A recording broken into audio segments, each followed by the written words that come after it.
People usually call us when they're involved in a vehicle accident, but there are so many other areas we specialize in. Long story short, if you've been injured, we can help. Maybe you've experienced medical malpractice, or a loved one has suffered nursing home abuse, or even a wrongful death. If so, call us today. You need an experienced injury lawyer who knows how to fight insurance companies. Unlike most lawyers, we are not scared to go to trial to fight for what you deserve. Call us today at 435-688-9558 for your free consultation, or visit us at wewininjurylaw.com. I've said it before and I'll continue to say it. Lighting is the jewelry for the home.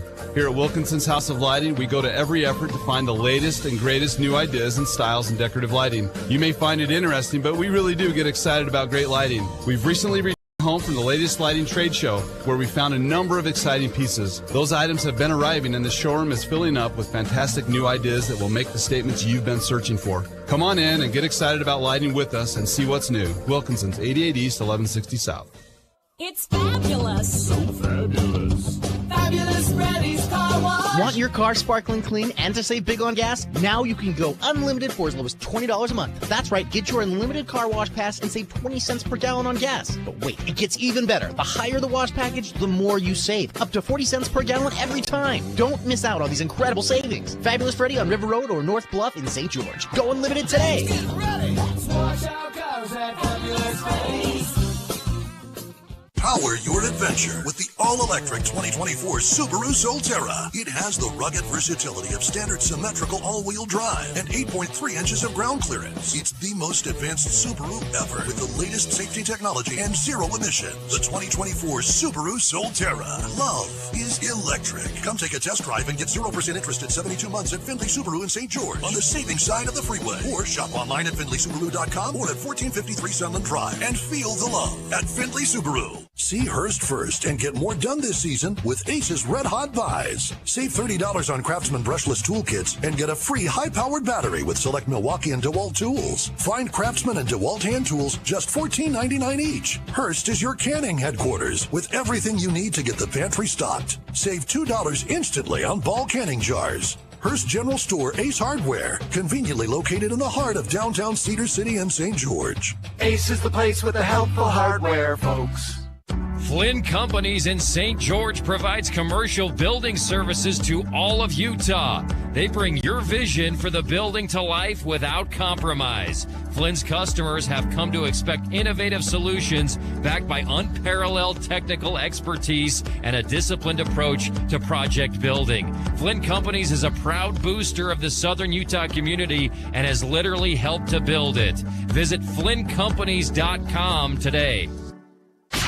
Welcome to the Ideal Home and Paint Game of the Night. Let's go.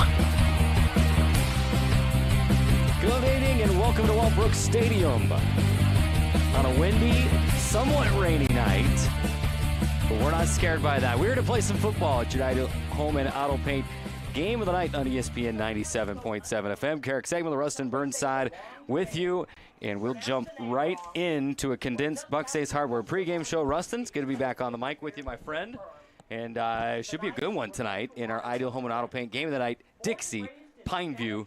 We got black jerseys, we got white jerseys, but maybe not the black jerseys that you would think coming into this matchup. Absolutely not. I don't know if I've ever seen the Dixie Flyers sport a black uniform. I mean, it's white on black, maybe some blue trim around those numbers with the blue helmets looking pretty slick, and then, of course, Pineview and that traditional white and black look for their away unis. The number 17 Panthers in the RPI versus the number 21 Dixie Flyers. These teams 2-3 for Pineview, 1-3 for Dixie coming in this matchup, Carrick. And if you're just to look at the records, maybe you would traditionally dismiss this game, right? Oh, well, neither one of these teams. No, both of these teams have legitimate pieces to make a lot of noise in Region 9, and tonight's matchup should be a ton of fun and a prime opportunity for one of these squads to move up in the RPI. Of course, uniform colors, the least important thing at this point, but pretty cool to see the all-black uniforms for Dixie High School. They got the royal blue helmets, black jerseys, black pants, the word Flyers word mark in royal blue across the chest. Pineview, the traditional white jersey, black pants, and black helmets. Cool moment on the field right now. Roger Christensen, longtime PA announcer here at Dixie High School. He also did a bunch at Dixie State. He's being honored out on the field. He's got the golden voice. He always takes care of us here in the press box, so we want to give him a shout-out on the air as well. He does so much for this community and for Dixie High School. Good to see him getting honored out on the field. This is the Buck's Ace Hardware pregame show. Let's jump into some of these other sections of our pregame show, Rustin, starting with our Findlay Subaru keys to the game. And we'll jump right into it. Findlay Subaru, we're on the savings side of the freeway. Stop in or call today to learn more about the current sales and service specials. A lot of things at stake here tonight, but let's start with Pineview, and let's start defensively. Got to stop the run if you're Pineview. Starts with a guy named Rand Sawyer for Dixie. They've got other guys that can run it as well. Pineview wants to stop the run and try to force this Dixie team to pass, which they've been less successful with this season. And it's Rand Sawyer obviously is the prime example of who you want to target if you're that Pineview defense. If you're Curtis and company, right? That's who you're locking in on, is someone like Rand Sawyer, coming off a 6-touchdown performance against Hurricane, 5 rushing, 1 receiving. He has in 2 games, one of the games in which he was severely hobbled against Springville. He missed the 2 games in between, 342 yards. Quick math would tell you that's about 171 yards per game, Carrick, which is an insane amount. But you also look at someone like Wyatt Truman, the signal caller for the Flyers. We see number 4 suited up. We saw a little bit of an injury last time out against Hurricane. He's back on the field. Hopefully everything's good to go there. Wyatt Truman, in that win over Hurricane, he also ran for over 100 yards. So it's a dual threat type situation where the Panthers are going to have to be aware of both the quarterback draw as well as Rand Sawyer working in a multitude of different ways. And that's our second key for Pineview defensively. All eyes on Rand. All 3 phases. I mean, he'll hurt you in the run, the pass, special teams, all eyes on Rand. Gotta slow him down if you want to win this game if you're Pineview. Hey, he's just a unique player through and through, somebody who I think epitomizes what Dixie is trying to accomplish. We know this year the season hasn't gone necessarily according to plan. Record isn't quite what they want. They're, of course, undefeated in region against Hurricane, but they had to scrap and claw for that win out in H-Town. And Rand's the type of guy who sat on the sideline for 2 games due to injury, came back and said, I'm not allowing this to happen anymore. The Dixie Flyers go as Rand Sawyer goes. And you know Pineview has that circled as priority number 1, and rightfully so. Let's look at Dixie offensively. We kind of hinted at this during the Pineview part, but for the Flyers, Dante Ochoa and company. Let's get some receivers involved tonight. Let Wyatt Truman throw it a little bit and see if they can make this a 2-dimensional offense, not just 1-dimensional with the run and Rand Sawyer. Well, we know that Pineview in particular is one of those squads on their offensive side of the ball that spreads it around quite a bit. You got 3 guys with 19 or more receptions coming into this contest, chief among them Brock Harris, of course, with his 23 grabs. Dixie, on the flip side, you talk about Dante Ochoa and what they need to do to get him rolling. No Flyer yet has more than 10 receptions this season. So getting Ochoa there, he scored 1 touchdown earlier in the year against Springville. He's going to be a necessity to trying to open up this pass game. Let's say Pineview is able to hone in on that run game. You said it. It's going to be absolutely essential that they have a little extra flair when it comes to getting that ball downfield, and Dante Ochoa is 100% the key to that. Let's talk defensively now for the Flyers. It all starts with a signal caller for the Panthers. You have to disrupt Shaw's rhythm. Levi Shaw has been phenomenal this year, throwing for 1,554 yards, 14 touchdowns. If you let him get comfortable, it's going to be a long day defensively for you. Oh, it will be a long day. Shaw is a gunslinger in every sense of the word. 13-26 last week in that tough loss to Hurricane, 228 yards, 2 touchdowns in that performance. And his game has only been elevated by the emergence of somebody like Kyle Richardson, who's really been able to add to that backfield, pick up some key yardage on the ground. That's elevated Shaw's performance here and there. So coming off that big game, 2 touchdowns there. We know on the season he's throwing about 2.8 touchdowns a night, which is an incredibly impressive number. One of the top touchdown performers on a week-to-week basis. Yardage, he's at 1,554. That makes Levi Shaw somebody that Dixie's very aware of. Now, the Flyers defense struggled in the first half against Dylan Gabriel and the Hurricane Tigers offensive line to generate any type of pressure, to get any type of stop. The second half, 1,000% a different performance. It was a turnaround right out of the locker room.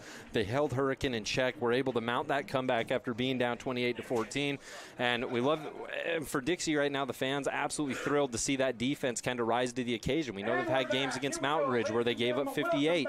We know against Springville, 40+. So to see that Dixie defense dial in, kind of tighten things down was a necessity, and they're hoping that translates tonight against someone like Levi Shaw.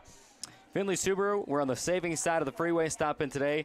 Learn more about our current sales and service specials. Findlay Subaru, keys to the game. Let's turn the crowd mic on, let you listen in to the sounds of the game. Yes, that's Roger Christensen's voice. We talked about him pregame. It's Flyers, it's Panthers, and this has been our Buck States Hardware pregame show. As we jump into it, we'll give you our Intermountain Sports Performance Star Watch, as well as some starting lineups brought to you by Wendy's.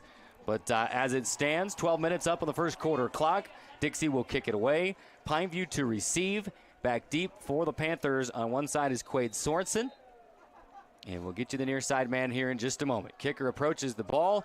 It is away, and it's going to be at the half-inch line. Sorensen's going to bring it out at the 10. He's at the 20. He breaks free at the 30 and is knocked out of bounds right near the 30-yard line. Good return, exciting return, and the Panthers start first on offense. Well, we've seen special teams determine the outcome of so many games this year, especially in region play. Great return there from Quade Sorensen to get that ball upfield, give Pineview a solid enough starting spot here. And it looked like if he could have just stayed in bounds just a second more, he was bound to make something extra special happen.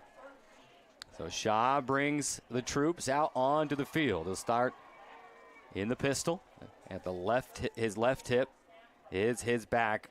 Old reliable Kyle Richardson having a great year on the ground as well. Man in motion from right to left. They'll give to Richardson instead. He'll plunge off tackle left side and pick up, they'll call it 3 yards. Second down and 7 upcoming. Richardson coming off a 15-tote, 128-yard performance in that loss to Hurricane. We like to think of Pineview as a sling type of team, but the reality is Pineview is very, very impactful in the run game, and Richardson is the key component to that. Pineview not wasting any time. 2 receivers split to either side. Shotgun is Shaw with Richardson at his left hip. They'll go up the middle with Richardson once more. He bangs off a couple flyers, and he's right near the marker. Are they going to give it to him? It looks like they are. Move the chains, a pickup of 7 on second down for Richardson. And trying to adapt to the run. Dixie, no stranger to that. We saw it against Hurricane the first half. Tigers were able to get a lot of ground yards right here. The Pineview front 5 doing a fantastic job. Bringing in someone like Harris to throw a chip block here and there doesn't hurt whatsoever. But you mentioned it, Carrick, Pineview. They want to get this ball down the field quick. It was a fabulous Freddy's first down. Fresh set of downs for the Panthers. Here's Shaw. Flag flies before we can get going. Some extracurriculars, and it looks like it's going to be false start. Panthers will move back 5 yards. Look at some other key offensive performers from last week. Quade Sorensen had 4 catches, 42 yards in that one. Corbin Yoakum, 2 grabs, 46 yards, and a touchdown. Colt Falanico, 2 receptions, 11 yards for him. For Pineview defensively for Dixie last week, they were led by Mason Schumann, 10 tackles, 4 tackles for loss. Colo Lynn, where he number 1, had 9 tackles in their game against the Tigers. 10:43 to go first quarter. We are scoreless. First drive of the football game, and it's Richardson right off the gut. Now feeling his way off to the right, and he's going to pick up 4 of the 5 yards lost on the false start penalty, so it'll be second down and 11 upcoming for the Panthers. This is a Pineview offense coming into this game, Rustin, averaging 28 points per game. Total offense, 414 yards per game. They can move it. They're good on the ground. They can sling it as well, although we have not really seen the pass yet to this point. No, I mean, no reason for it at this moment if it continues to work. They'll go right back to Richardson, and he's swallowed up. No gain, gets back to the line of scrimmage. Third down and 11. Now perhaps we see Levi Shaw and company open up the playbook and throw it downfield. Now's the time. Isa Lapati does a great job getting in there. Number 42 for Dixie. You'll be hearing us call his name multiple times throughout the night. Lopati coming off a big-time performance. Ironically enough, both these teams, their last game was against Hurricane, but Lopati in that win had a sack and 6 tackles and gets the stuff there, bringing up third down and 10. Yeah, you mentioned Lopati. He's one of those key starters for the Flyers. For the Panthers on offense, of course, it starts with the quarterback Levi Shaw. Starting lineups brought to you by Wendy's. 2-step drop, a screen pass to Richardson out of the backfield. He's got space back to the original line of scrimmage. He's got the first down across the 50 and to the 45 down to the 44-yard line. A first down and then some into Flyer territory, and the Panthers on the move. Well, a screen play like that simply does not work unless you have able, athletic, big guys getting downfield, throwing key blocks. I saw multiple people there right for Pineview making sure that was able to happen. Caleb Patton with a key block there to free Richardson up and pick up a massive first down. And they're quickly back to the line. Single receiver either side. They're going to go back to Richardson. Why not? If it's not broke, don't fix it. He looks like he's swallowed up at the line, but instead he's going to pick up 5 yards. A flag does fly at the end as it stands. Second down and 5 upcoming, but let's see what the penalty is. Richardson, in that moment, patient run, Carrick. Not always something that's easy to find at the high school level. Everyone's so eager to get that ball, take off, and make something magical happen. But stutter step there, holds up, waits for a hole to open, and then goes. And it looks like this penalty is going to go against the Flyers. Call him face mask here? Looks like a face mask. So tack on 15 yards to the end of the run, and it's going to be first down for Pineview down inside the 25 to the 24-yard line. And the clock is wound and starts once more. 8:50 to go first quarter. Still the opening drive. The Panthers approaching the red zone. Snap to Shaw. Give back to Richardson. And he'll just plow his way right into the line. Still moving. And now finally down. He'll pick up 5 yards inside the red zone down to the 19-yard line. Well, this is going to plan right now if you're the Pineview Panthers, right? You come in with your quarterback who's normally give for about 300 yards a game, a little over 300 yards a game. And with Dixie fully expecting a little bit of that, you just hit him with a strong run game with Richardson. Jacobs doing a good job. Multiple guys up front making sure they get hands on somebody, and Pineview continues to tick down the field. Clock and time brought to you by Nets on Fire. Shaw, first pass of the game, finding Sorensen, and he'll catch the pass on a quick toss to the sideline. Picks up maybe 3 yards, third down and 2 upcoming. That'll work for Pineview. You're okay. Wear him down, wear him down, wear him down. Then a quick little pass on a curl back type situation. And then settle for third down and short. Dixie, multiple guys here in the box, Carrick. You wonder how much pressure they're going to bring. They go back to Richardson. He's inside the 15, dancing his way through the line down to the 10-yard line. And another fabulous Freddy's first down. Once more, the chains will move. Clock stops momentarily. And this Pineview offense has been a machine on the ground in the opening drive of the football game. Well, this is where your offense opens up. You can continue to give it back to Richardson if you'd like. He's got 3 touchdowns on the year. Or, big red zone threat, a guy named Brock Harris, 5 touchdown receptions on the season. Red zone's a prime spot for a big body like him. He's lined up on the right side of the line. He's blocking. And instead, they're going to give to Richardson, feeling his way off tackle right. Wait for the signal. Wait for it. Not there. He's down at the 1-inch line. Second down and goal upcoming for the Panthers. Big. I would say stop. Excellent run from Richardson. I just can't believe how close that was. Pineview wants to hurry this thing up. They're going for a plunge. They're going to rush back to the line. Do they go back to Richardson? They do, and he is stopped immediately. And getting to him first, as we catch a number on it, that's number 24 for the Flyers. Mason Schumann. He flew through and tackled Richardson for a loss of 2. And Richardson is slow to get up. That's the last thing Pineview fans want to see at this point. They'll attend to him. 6:49 to go on your Nets on Fire clock. We are scoreless, but the Panthers will have third and goal from the 4. Rustin, if you're drawing up the next play, obviously you may not have Richardson available. In fact, he'll probably have to come out after the stoppage of play. Hope he's okay and able to return. You go to the air here. Is this a Brock Harris type of play? You've got Quade Sorensen out there. Put your coaching hat on.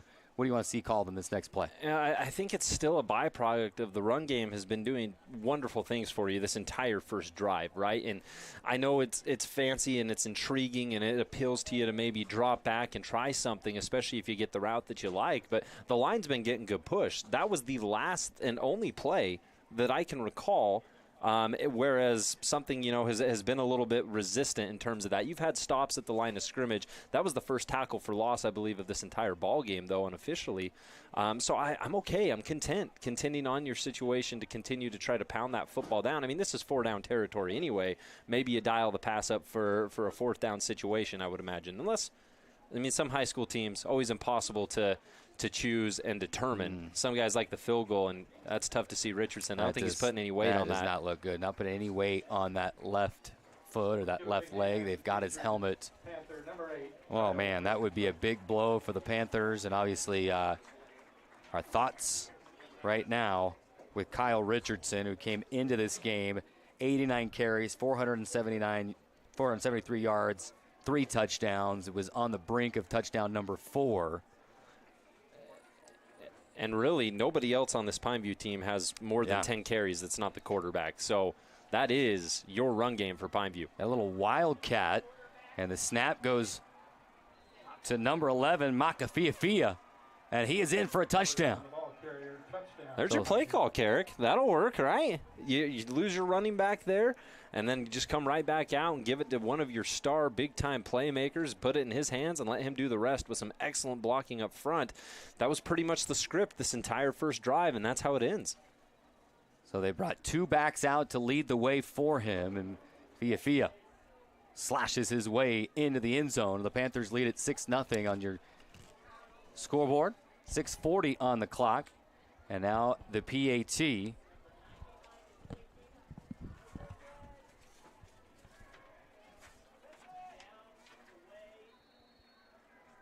is up and through.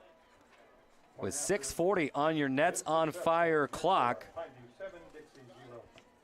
the Panthers strike first and lead it 7-0. Take a timeout. Come right back.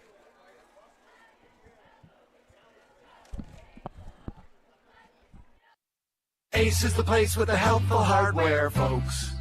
You could wander around a warehouse store forever and never find a helpful face. Someone welcoming, neighborly, knowledgeable. At Bucks Ace, we exist to help others, and you can see it in our faces. Hi, I'm Patrick. I've always enjoyed meeting new people, and there's no better place than Bucks Ace Hardware to do that. That's why I love my job. Come see me at Bucks, and let us show you why we're the most helpful hardware store in all of Southern Utah.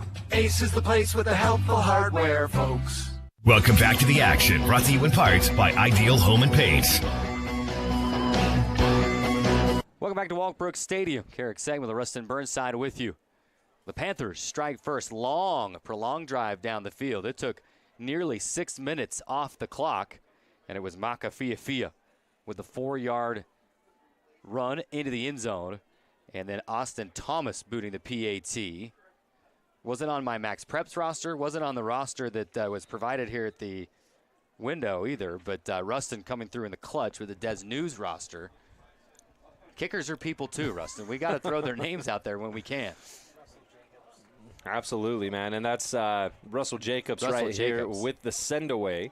He wears 81. So you got Thomas, who comes in on the PATs right there, right, Carrick? And then Jacobs, who was actually a key component of throwing some blocks on that drive. They were lining him at tight end and just making him throw blocks, and he did an excellent job, sends that one away, goes out of bounds. And Dixie looking to make a little magic happen here on their first drive of the ball game.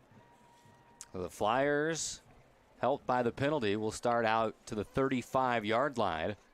So a shorter field for Dixie. And wearing those all-black uniforms, black jerseys, black pants, the word mark Flyers across the chest, and the royal blue helmets. It's Dixie and Pineview, the oldest rivalry in St. George, right? Not talking about Cedar, the oldest high school rivalry in St. George. That's alive and well. You can feel it here tonight. As per usual, place is packed. Everybody showed up on both sides. We're ready for a good one. Here come the Flyers. 2 receivers split out wide to the right. First down, they're going to get to Rand Sawyer. No surprise there.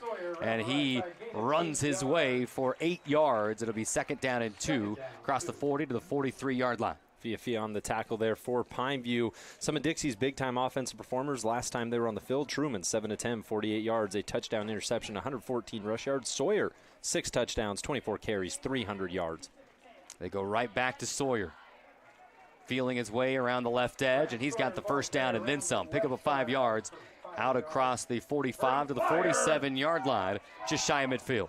Tackle made by Pineview's leading defenseman. That is going to be Carson Curtis. Had 14 tackles, had a tackle for loss and a sack last time they took the gridiron. I'm glad you mentioned that name because he is our Intermountain Sports Performance Star Watch tonight.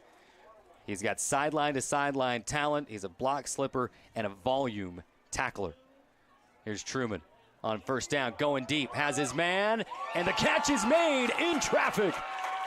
Inside the 20, down to the 18-yard line for the Flyers is Aiden Hellis. Aiden Hellis, we're looking for those receivers to step up for Dixie. Hellis gets the job done, and that was great coverage from him right there. I thought that Pineview was in a good position, defended it well, played the ball well, didn't matter. Hellis comes down with it regardless. And how about the Flyers with a deep shot? First down, they'll go to Sawyer around the left edge, cutting back inside, sheds a defender at the 10, and diving for the 9-yard line. He'll pick up 8 on first down. It'll be 2nd down and 2 from the 9.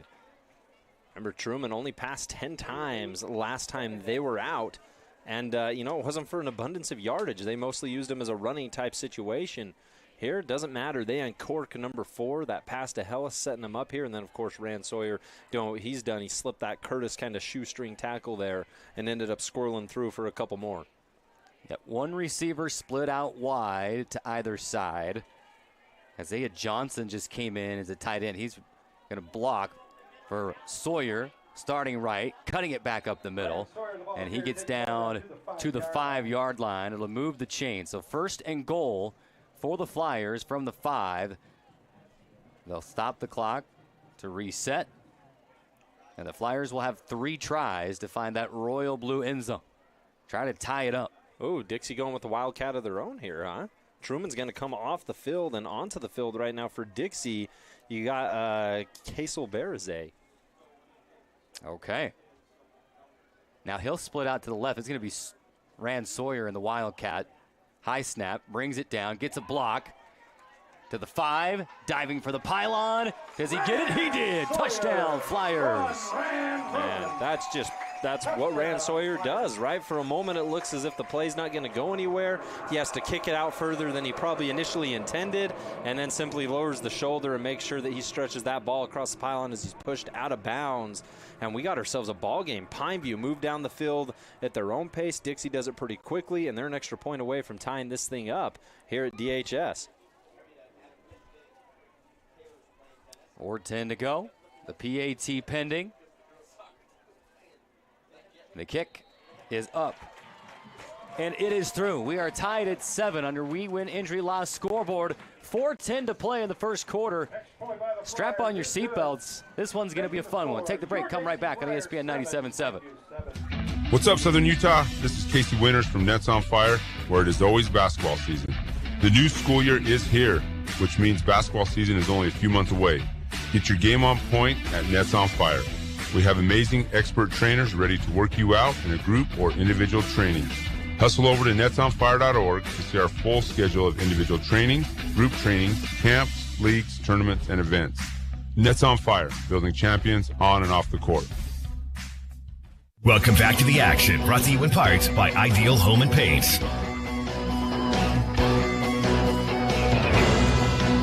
4:10 to play first quarter. We are knotted at 7. Dixie 7, Pineview 7. It's homecoming here at Dixie.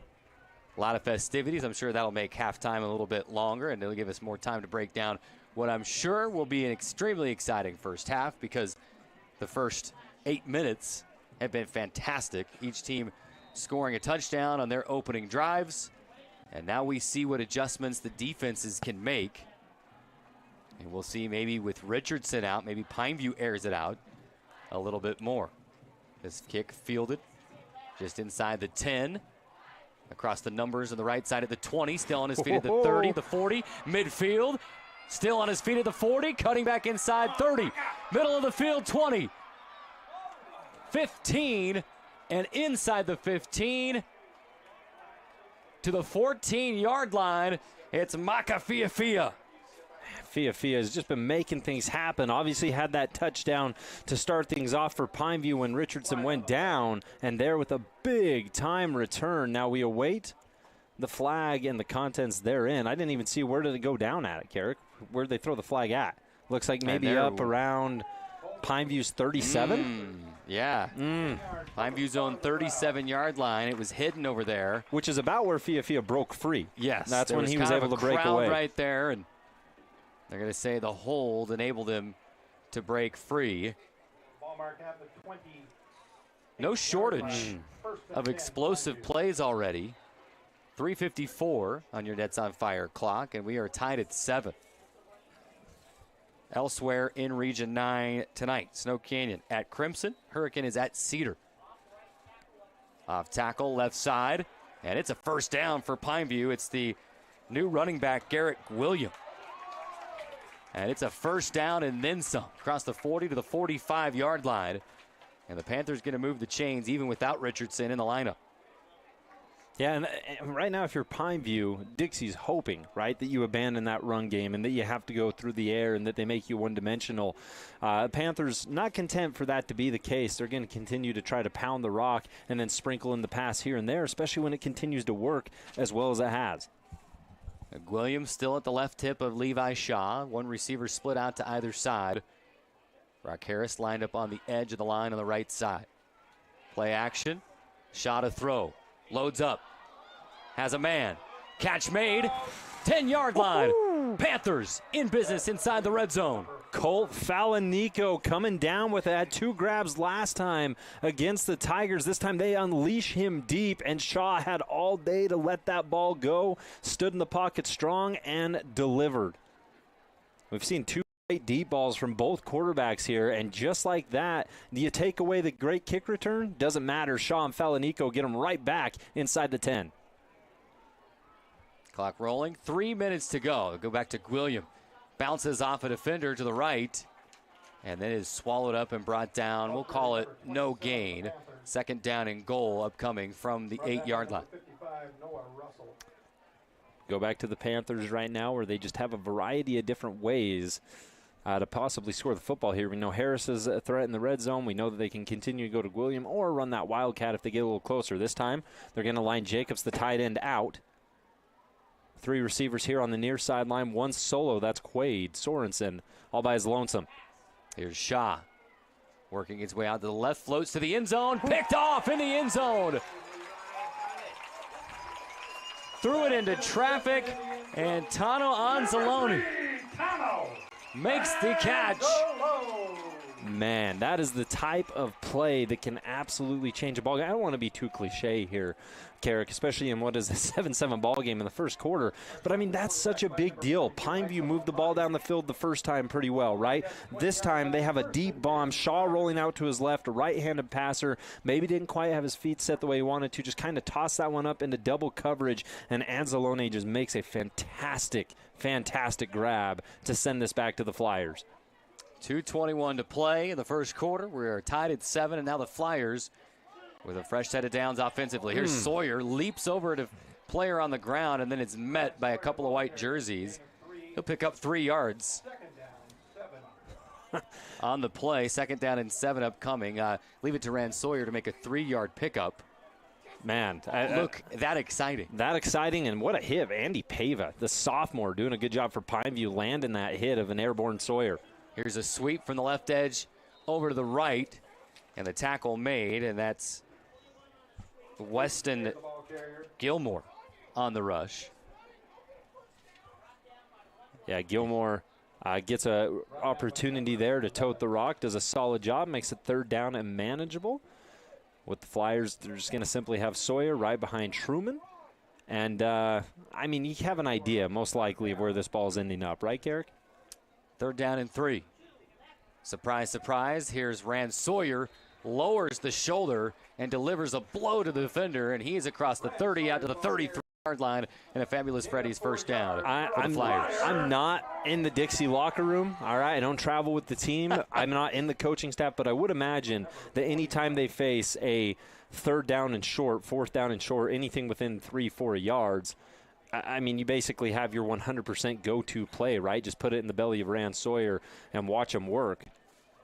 Sawyer going to get a breather on this play. Here's Gilmore around the right edge again on the jet sweep. And he picks up the first down, and he delivers a blow and pops right back up. 12-yard pickup on first down out to the 45-yard line of the Flyers. The blocking, especially for Dixie to get out on that right side from where they're facing, just kind of push that Pineview second level back a little bit. It's been impressive on those 2 sweep plays in which they've ran up to this point. It's like we do have a flag on the play. Came out late. It is going to be a hold, and the play comes back. Let me say 1 of 2 times then. 53 seconds remaining in quarter number 1 on your That's on Fire clock and time. 7-7, we will let injury loss scoreboard.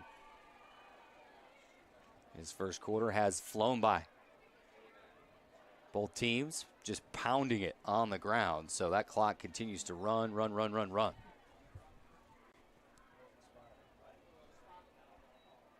Now some extra discussion, perhaps about where the foul occurred, the spot of the football.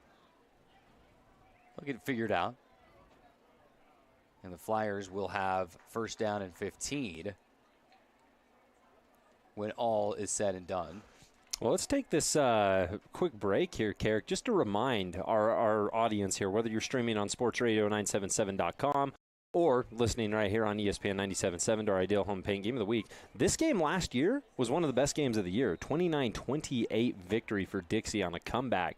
If we're along the lines of anything like what that was, it's going to be a really great night as they send Gilmore in motion again.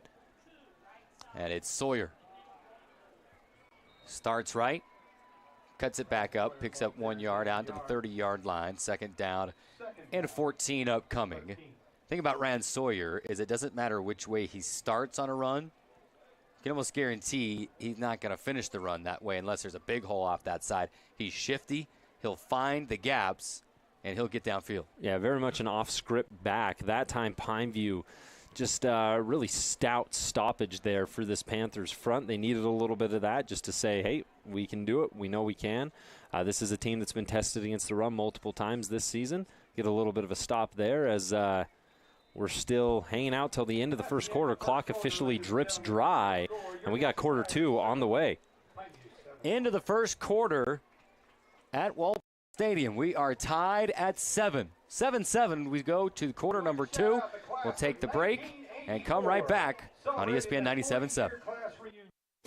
There's no better time to bring the timeless quality and dependability of GE appliances to your home than right now with your local appliance experts at Appliance Wholesalers Plus. Save on premium finish options that you won't find anywhere else, and features that help you spend less time doing chores and more time doing what matters to you. Now's your chance to save big on select GE appliances. Visit your local appliance experts at Appliance Wholesalers Plus or shop online at ApplianceWholesalersPlus.com. Ace is the place with the helpful hardware, folks. You could wander around a warehouse store forever and never find a helpful face. Someone welcoming, neighborly, knowledgeable. At Bucks Ace, we exist to help others, and you see it in our faces. Hi, I'm Patrick. I've always enjoyed meeting new people, and there's no better place than Bucks Ace Hardware to do that. That's why I love my job. Come see me at Bucks, and let us show you why we're the most helpful hardware store in all of Southern Utah. Ace is the place with the helpful hardware, folks. Welcome back to Walkbrook Stadium. Flyers and the Panthers tied at 7. We'll have a Hearst Ace Hardware Region 9 update for you momentarily. But first, the second down and 13 play for the Flyers. Here's Gilmore again on a jet sweep from right to left.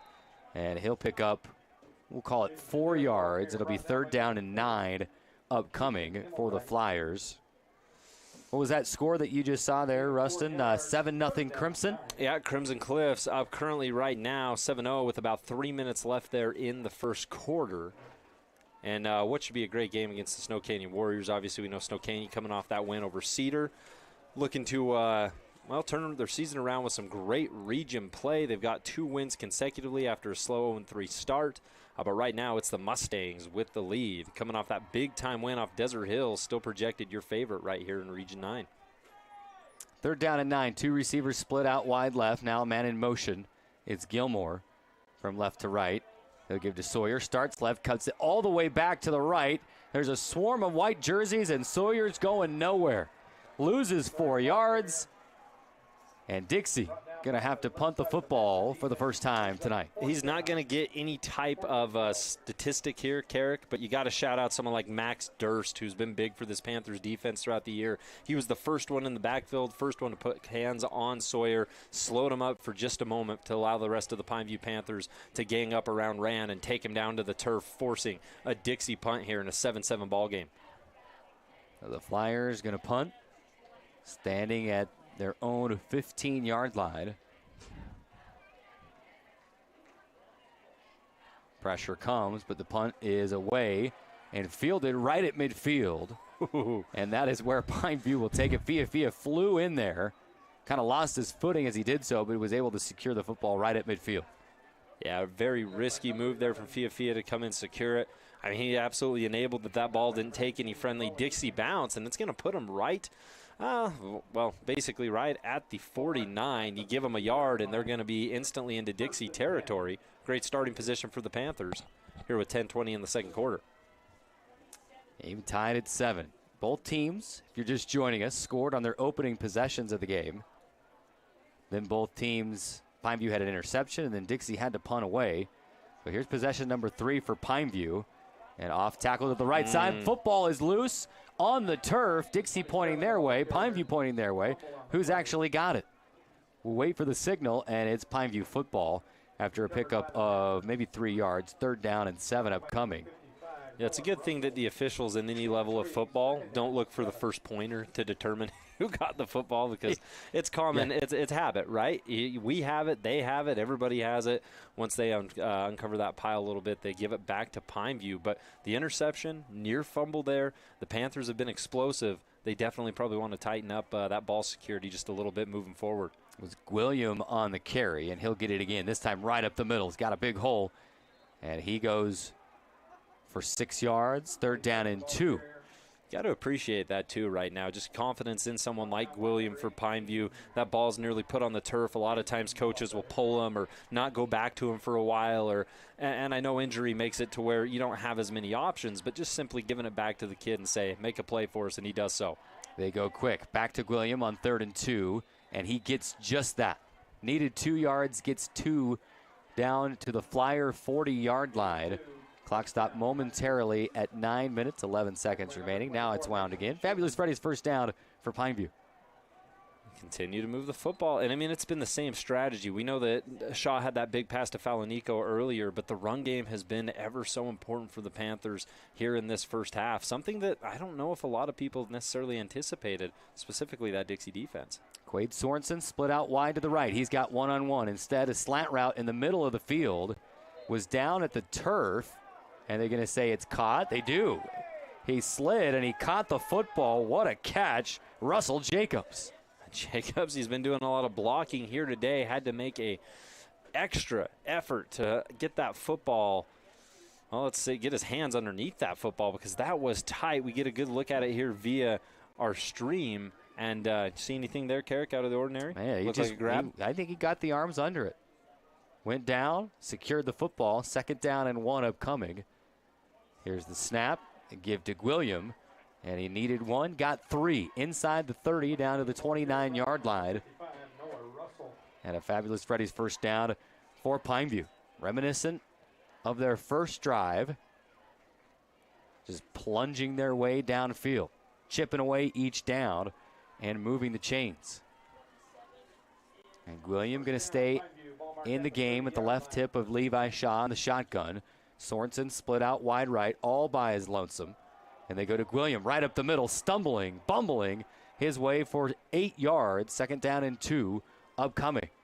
What helps, too, after a big-time injury to one of your star players, bringing in someone like William, just a sophomore for this Panthers unit, is obviously having the guys up front do what they're doing. Pineview's been winning currently in terms of the battle in the trenches at this moment, and they continue to push forward. Here's your interesting Wilkinson stat of the night.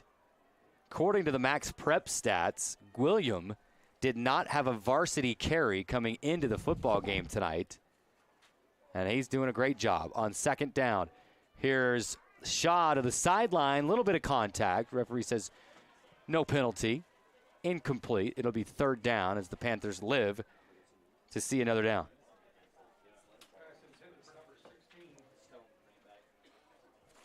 The pass was intended for Max Yoakum on the left sideline. It'll be 3rd down. They did move that back a little bit. We'll call that 3rd down and 3. Rustin, what do you think there? 3rd and a long 3, maybe 4? I think a long 3. Yeah, let's go long 3 here for Pineview. And, of course, you wonder if they break something out with Shaw.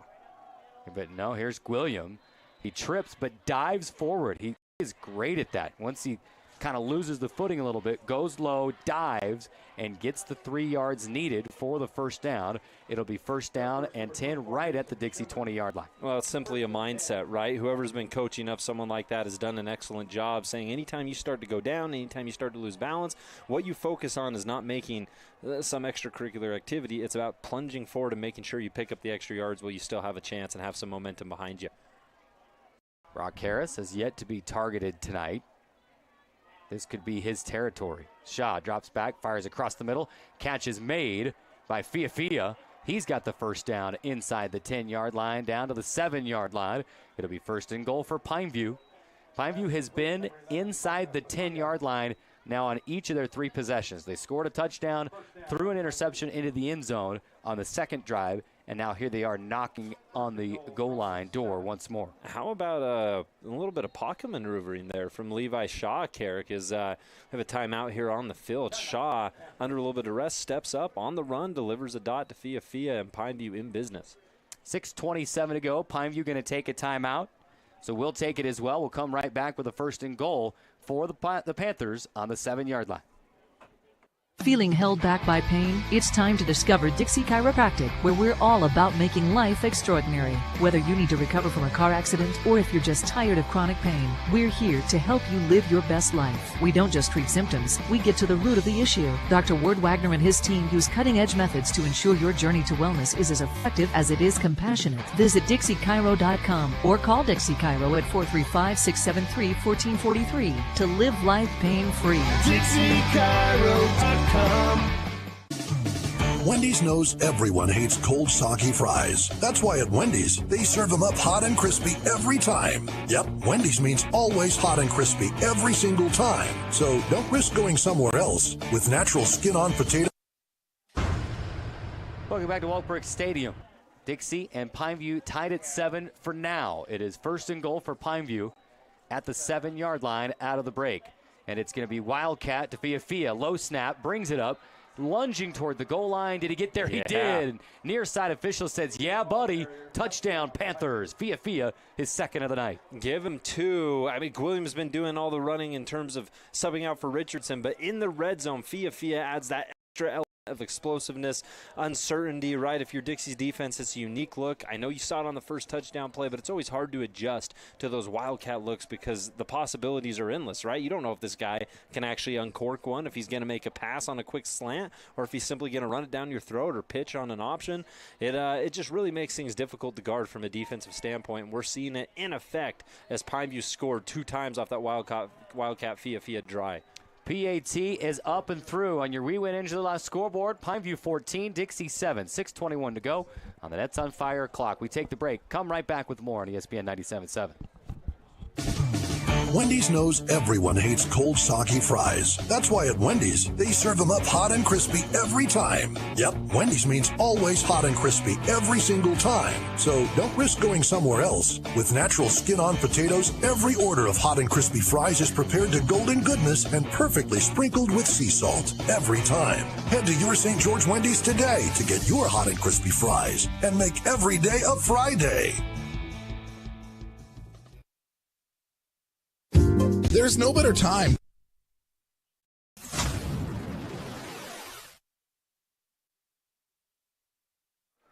Welcome back to Dixie High School. 14-7, Pineview the lead with 6:21 to go in quarter number 2. 3 total touchdowns so far. Pineview thinking that they could have 3 of their own if it weren't for an interception into the end zone. But this Pineview offense has been crisp. They've moved the ball well on the ground and then connected on passes when they need to. Well, and you have to give the Panthers a ton of credit here. Simply, you look at Pineview, we expected a team that was going to air it out a little bit. Multiple guys have big-time receptions, touchdowns. They like to spread it around. And instead, when Richardson was on the field, it was him. When it's been Gwilliam, it's been him. Like, they're very content to just run on Dixie until Dixie proves them otherwise, as we have a short kick here, fielded right at the 35. And he'll carry the crowd. We got a little back push, tush push, you name it. It's a rugby from across the 45 down to the 49-yard line. And that was Castle Bereze out to the 49-yard line. Gave my best effort. Was then quickly corrected by Raj Christensen on the PA. And that's why we appreciate these PA guys, Raj in particular, because they're always quick to let us know. You know, we were like, yeah, that was pretty good. I give it a 9 out of 10. And he's like, more of a 4 out of 10. And jet sweep. Here's Sawyer. Left to right. Still on his feet across the 45. And we got a flag. It may be horse collar tackle. He didn't go down, but there were 2 hands on the collar of Rand Sawyer. The flag is sitting at the Pineview 47. Came straight from the official who sits in the backfield. And it's actually a hold. Flyers. And I was going to say, it's either they saw that near horse collar, or where at that spot where it was, there was a hold. That was right at the edge of the line where Sawyer was able to explode around the end and grab the edge. They'll back 10 yards. Or first down and 20. Last time we saw the Flyers, they had to punt that football away, Carrick, because they got a little bit behind the line of scrimmage, right? Pineview was able to tighten up defensively, unleash a little bit more, and they had a hard time moving the football. No back next to Truman right now in the pistol. They're going to go jet sweep again, right to left. And it goes nowhere. Dancing around the edge from right to left was Weston Gilmore, and a shoestring tackle brings him down for no gain. Another second down and 16. I initially said first and 20 on the last play, but Sawyer gained 4 yards before the penalty occurred. So second down and 16 upcoming. Yeah, they keep moving backwards. The punt last drive on negative yardage so far starting out the same way, putting Dixie into more obvious passing situations, and we see that evident by Truman kind of standing by himself with a wing lined up over the right side. High snap. Truman brings it down. He's got time. Fires across the middle, and it is incomplete. Goes right through the hands of Dante Ochoa. We talked about him in the pregame and our keys to the game, and that was his first target. Good chance, but it goes right through the hands. Yeah, good look there. You like it what Dixie's trying to implement from an offensive standpoint. Everything basically was working until it wasn't. You're okay trying that again later on in this ball game. It was there, just simply a misconnect as it went through Ochoa's hands. But now 3rd and long. And a passing situation again. Truman continues to drop back. Screen pass out of the backfield to Sawyer. He's got it. And he's across the 50 and goes down to the 48-yard line. Good pickup, but not nearly enough. It'll be 4th down and 7 upcoming. I don't see any personnel changes. Time. I don't see any. Decisions. Punt it away or go for it on 4th and 7. You know, Pineview was now able here they come. And the Panthers, they deserve that cushion that they just gave Dixie, right, on that little pass out to Sawyer. They played so well the first couple downs prior to that. You had guys like Curtis who are hanging back right around their own 40-yard line, and you're just able to pursue and push and make sure you make that stop instead of playing uptight or tough just because of what your defense did. You work hard the first couple downs. You have a little extra breathing room there on 3rd. They take advantage, and the Flyers set to punt this thing away. High snap is brought down and punted away. Great punt. And fielded by Fia at the 5-yard line. His stiff arm breaks a tackle, 15, and is smashed to the ground near the 20-yard line. And now a late flag flies, lands at the 25-yard line. Good on Fia for even making something out of that return, as there were black jerseys in the vicinity as soon as he caught that. As we take another look at it, spins and breaks a tackle, another stiff arm, and is smashed out of bounds, but a great return of 15 yards. And we wait on the flag. And I will tell our radio audience that Fia was not out of bounds when the hit occurred. It was a tough hit, strong hit. Fia was low, took the brunt of that, but he wasn't out of bounds. So I'm very interested in what this call might be. And they're going to call targeting against Pineview. Oh, okay. On the play. Didn't have that on my bingo card. Didn't catch a number on the penalty. There's high school level. They don't always point out the number of the offender. Yeah, sometimes it must have been on a block, maybe a lead block. On the ball, and the flag was thrown. We get another, as we witnessed our other replay there, but the flag was thrown right around the 25-ish that area. was like it was a good ways away from the main area. And it didn't come from the judge who watched them go out of bounds, right? He was saying plays over. He didn't throw anything there, so it must have came from somewhere where our eyes were not locked into.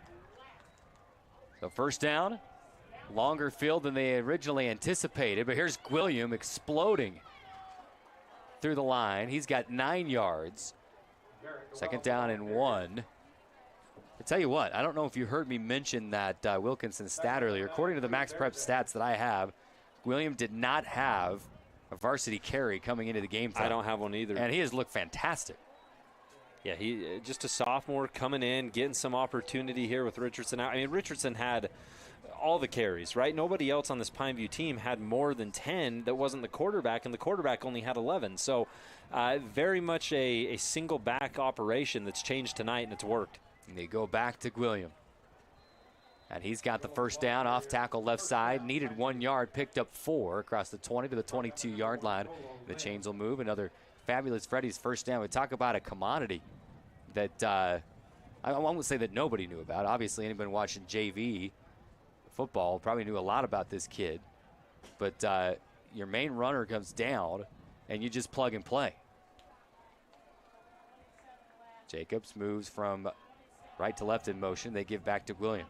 And he's got the left edge, and he'll pick up 1 yard. Second down and 9 upcoming.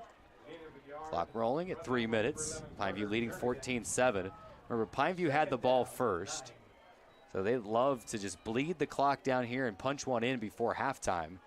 Take a 2-score lead going into the InfoWest halftime break. Well, we talk about Pineview. They've been good between the guard and tackle, going through that offensive line unit. They try a little outside stuff right there. And Carter Jernigan for Dixie does a good job getting up and bringing down the ball carrier for only a yard gain. See what Pineview draws up here on a second down and 9. Shaw calling out signals. He's going to move Quade Sorensen in a little bit from the left edge, a little closer to the line. Drops back, steps up in traffic, and this one's incomplete. Firing across the middle in an almost carbon copy of the play earlier where he made the catch. This time Jacobs could not haul it in as he went to his stomach and sliding down trying to make the catch incomplete. Well, and we see the evolution right here as we see a 3rd and 9 upcoming of Dixie's defense. We talked about how they had to adapt and adjust against Hurricane in that second half. As the official, I didn't even see the flag come down, Carrick, but we have one. And pass interference. A block in the back. They're going to decline it. I thought a block in the back was a one-handed signal. Referee was using both hands. Going to be either way. Either way, it's going to be declined. I mean, that's the pass interference signal. Yeah, no, I'm with you. I'm with you. Well, and we've seen in the very first play that Shaw had was deep downfield to Falanico. He had all day to throw that. Since then, Dixie has put a little pressure on him defensively. Expect him to bring more of it here on 3rd and 9. Does Pineview make him pay for declining that penalty? And the Dixie defense says, nuh-uh. As Shaw pressured, and he has to just heave it to the Pineview sideline and incomplete. For the first time tonight, Pineview going to punt it away, but wait. Hold everything. Stop the presses. Surprise. We got a flag on the play. Oh, man. As they're handing them out left and right. Levi Shaw got a good look at Asa Lapati there and decided he was going to huck that one out as the play just kind of broke down, didn't want to force anything. Flag thrown right about where Shaw was standing when he let that thing fly out of bounds. Toward the end of the month, we got to fill the quota, right? Yeah. With the exactly. That's not referees. Sorry, that's.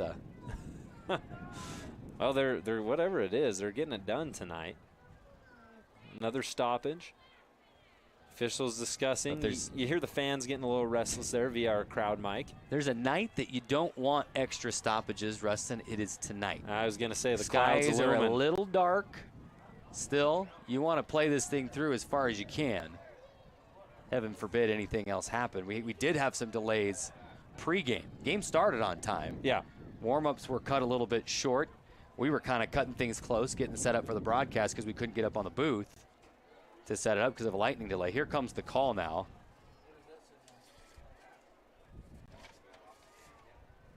There was a lot of signals there. We had some waving behind the back, legal pass.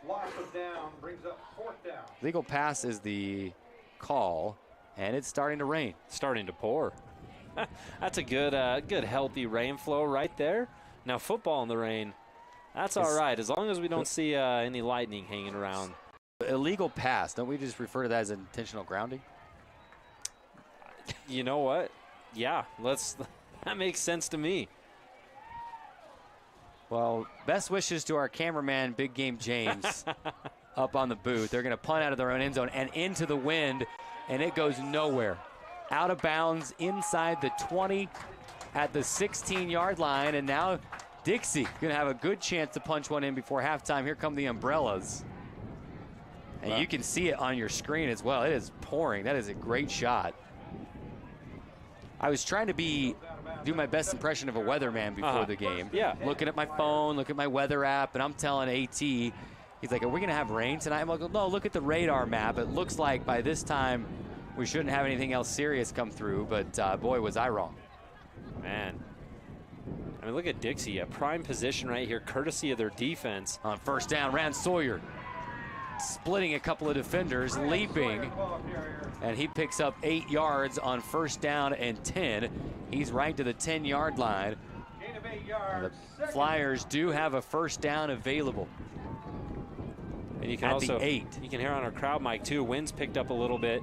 Goalpost leaning back a little bit, might end pass the pass. They go to Rand Sawyer, lowers the head, lowers the shoulder, can't quite get to the end zone. He's down to the 2-yard line, but it'll be a fresh set of downs. First down and goal from the 2. Not as if Dixie's super concerned about the pass right now. They're on one of those special diets. It's called the Rand Sawyer special. It'll be first and goal from the 2. Bad snap on the turf. Truman going to pick it up. Rolls out to his right. Backing up. Now finally throws it away. He had backed all the way up to the 30-yard line with 2 white jerseys in hot pursuit, and it's incomplete.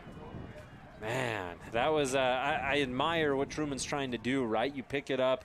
You want to make something happen. Maybe the botched snap there has got the defense a little out of sorts, and you have someone open downfield, but eventually made the right call by just chucking that thing out of bounds, living to fight another one on what is going to be, what do we got here, third and goal, second and goal? Second and goal from the 2. It'll be Wildcat, high snap. Sawyer brings it down. Now it hits the turf again, and he's stopped. 3-yard loss back to the 5. It is windy, it is wet, and the center is having a hard time handling the snaps, as that's 2 snaps in a row that have either been on the turf or nearly up and over the quarterback. Sawyer kind of had to do his best cornerback impression. Knock that ball into the air, kind of tip drill it to himself, and they're going to stay in that position. Same personnel, Sawyer kind of back there. Dixie wisely just letting this clock run. They say, we got the goal. We're going to leave enough time for us to have at least one more shot, maybe 2 shots, depending on the wind situation. And now Dixie going to call a timeout. 32 seconds on your Nets on Fire clock, 14-7. Let's take a quick break as well. We'll be right back on ESPN 97.7. Feeling held back by pain? It's time to discover Dixie Chiropractic, where we're all about making life extraordinary. Whether you need to recover from a car accident or if you're just tired of chronic pain, we're here to help you live your best life. We don't just treat symptoms, we get to the root of the issue. Dr. Ward Wagner and his team use cutting-edge methods to ensure your journey to wellness is as effective as it is compassionate. Visit DixieChiro.com or call Dixie Chiro at 435-673-1443 to live life pain-free. DixieChiro.com.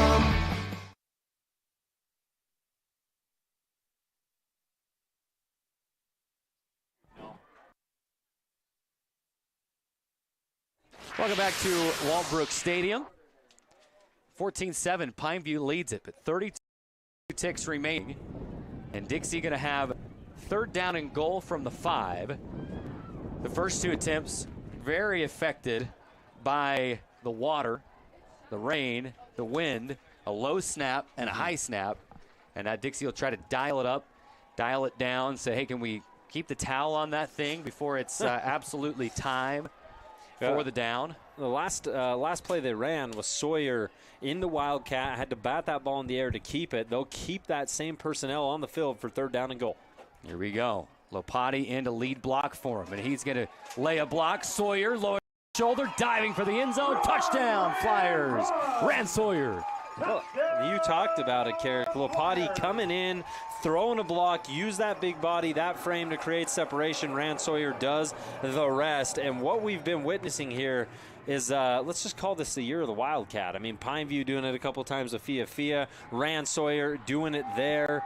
It's all over the field. And, well, let me just say it's all over the red zone. They're not utilizing it anywhere else, but it's been effective for both these teams. Here comes the PAT attempt. That goalpost is leaning severely to the back. And the kick is a line drive, but he sneaks it through. We're tied at 14, 26 seconds to go.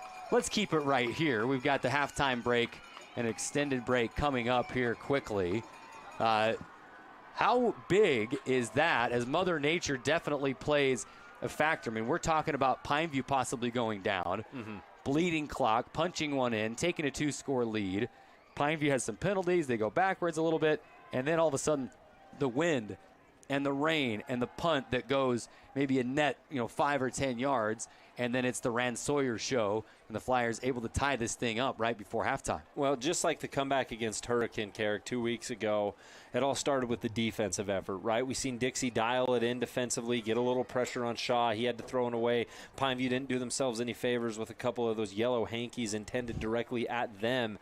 But the defense gets it done. The punt is a byproduct of bad field position. The weather comes in. Dixie starts exactly where they want. And believe it or not, this type of weather, surprise, surprise, it favors teams that like to run the football, which tonight both of these units, but that is a Rand Sawyer type of scenario as he continues to get things done, plunges into the end zone off that Wildcat. That's massive, and it all comes because the defense was able to apply a little bit of pressure there, something that they really weren't able to do earlier on in that game. 3 straight red zone trips for Pineview. I know one was an interception. That was the first time in which they were able to stop Pineview before the red zone. And here's the kick, going to be fielded by Quaid Sorensen at the 5-yard line. And he's hit across the 20 and driven back. Forward progress will give him at the 21-yard line. 19 seconds remaining. 14-14 ball game. Got to imagine Pineview may just go out and just kneel this one out. You're straight into the wind, straight into the rain. I mean, it's coming down in sheets. I don't anticipate any deep bombs. I mean, you got Levi Shaw. He's great, but you're going into the take a knee. You got Brock Harris back there in protection mode.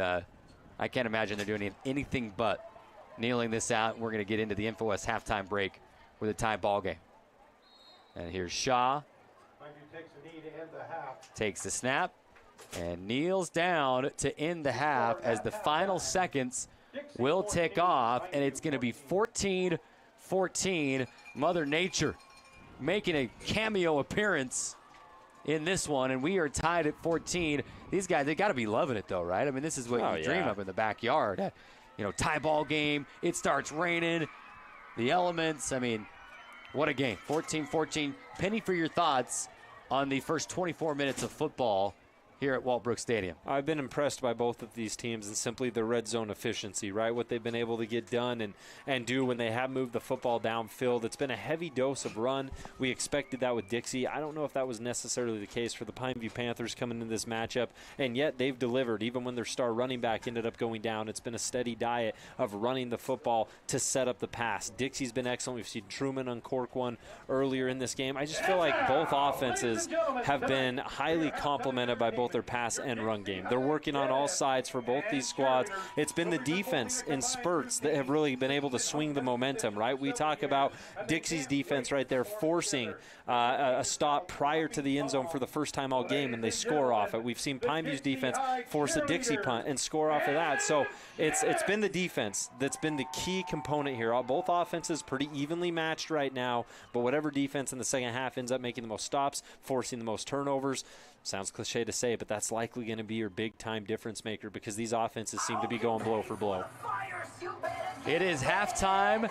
The football game doesn't stop for rain, and the halftime show does not stop for rain. The Jetettes are out there doing their dance routine in the rain. The fans are in the rain. Man, what a night here at Walbrook Stadium. We are tied at 14. Let's step away. We'll take the break. 14-14 on your We Win Injury Loss scoreboard. We'll take the halftime break. When we come back, InfoWest halftime report for you right here on ESPN 97.7. Southern Utah. Casey Winters Fire, where it is always basketball season. The new school year is here, which means basketball season is only a few months away. Get your game on point at Nets on Fire. We have amazing expert trainers ready to work you out in a group or individual training. Hustle over to netsonfire.org to see our full schedule of individual trainings, group trainings, camps, leagues, tournaments, and events. Nets on Fire, building champions on and off the court.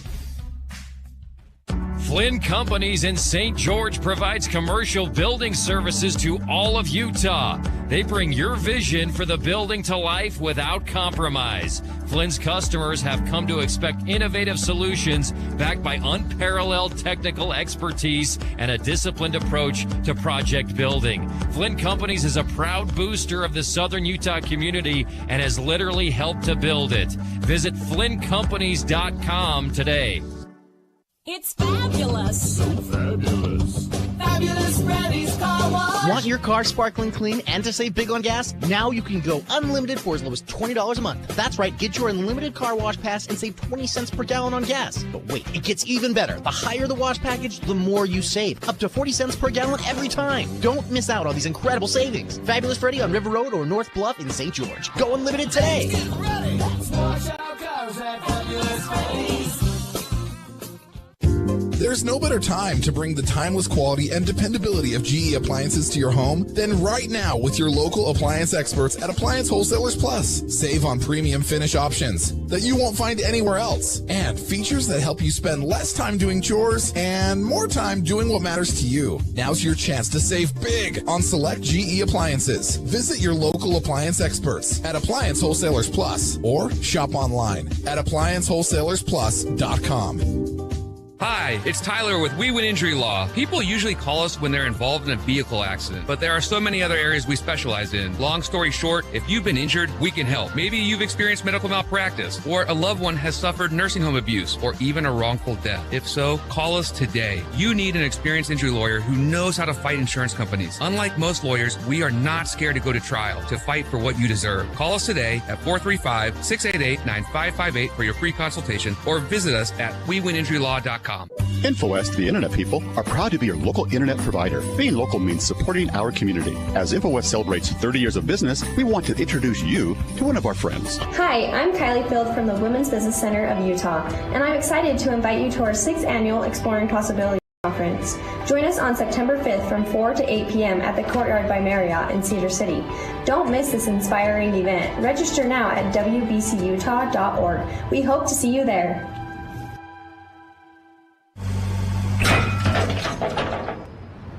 That's not good. What? Yep, your car's broken. Oh, come on. But we can fix it and get you back on the road quickly. Ooh, I like the sound of that. Pro Auto Care in St. George can handle anything under the hood of your Honda, Acura, Toyota, and Lexus. From oil changes to major repairs, quality work at an affordable price. Check them out at yourproautocare.com. That's yourproautocare.com. I've said it before and I'll continue to say it. Lighting is the jewelry for the home. Here at Wilkinson's House of Lighting, we go to every effort to find the latest and greatest new ideas and styles in decorative lighting. You may find it interesting, but we really do get excited about great lighting. We've recently returned home from the latest lighting trade show, where we found a number of exciting pieces. Those items have been arriving and the showroom is filling up with fantastic new ideas that will make the statements you've been searching for. Come on in and get excited about lighting with us and see what's new. Wilkinson's, 88 East, 1160 South. Ace is the place with the helpful hardware, folks. You could wander around a warehouse store forever and never find a helpful face. Someone welcoming, neighborly, knowledgeable. At Bucks Ace, we exist to help others, and you can see it in our faces. Hi, I'm Patrick. I've always enjoyed meeting new people, and there's no better place than Bucks Ace Hardware to do that. That's why I love my job. Come see me at Bucks, and let us show you why we're the most helpful hardware store in all of Southern Utah.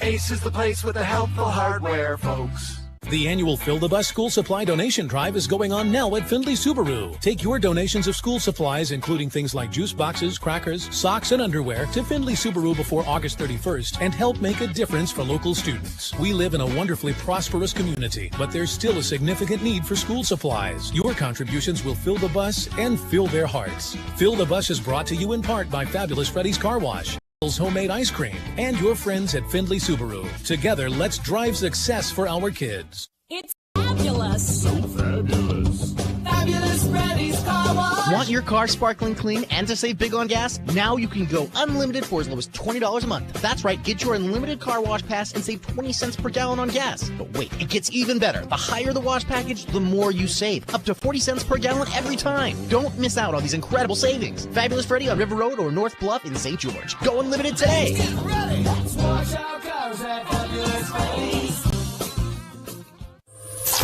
You're listening to the InfoWest Halftime Show. Got a lightning fast look at the first half stats, big plays, and scores from around the region. Welcome back inside the broadcast booth at Walbrook Stadium. It is time for the InfoWest Halftime Report. Go check them out, the internet people, for the fastest internet in southern Utah.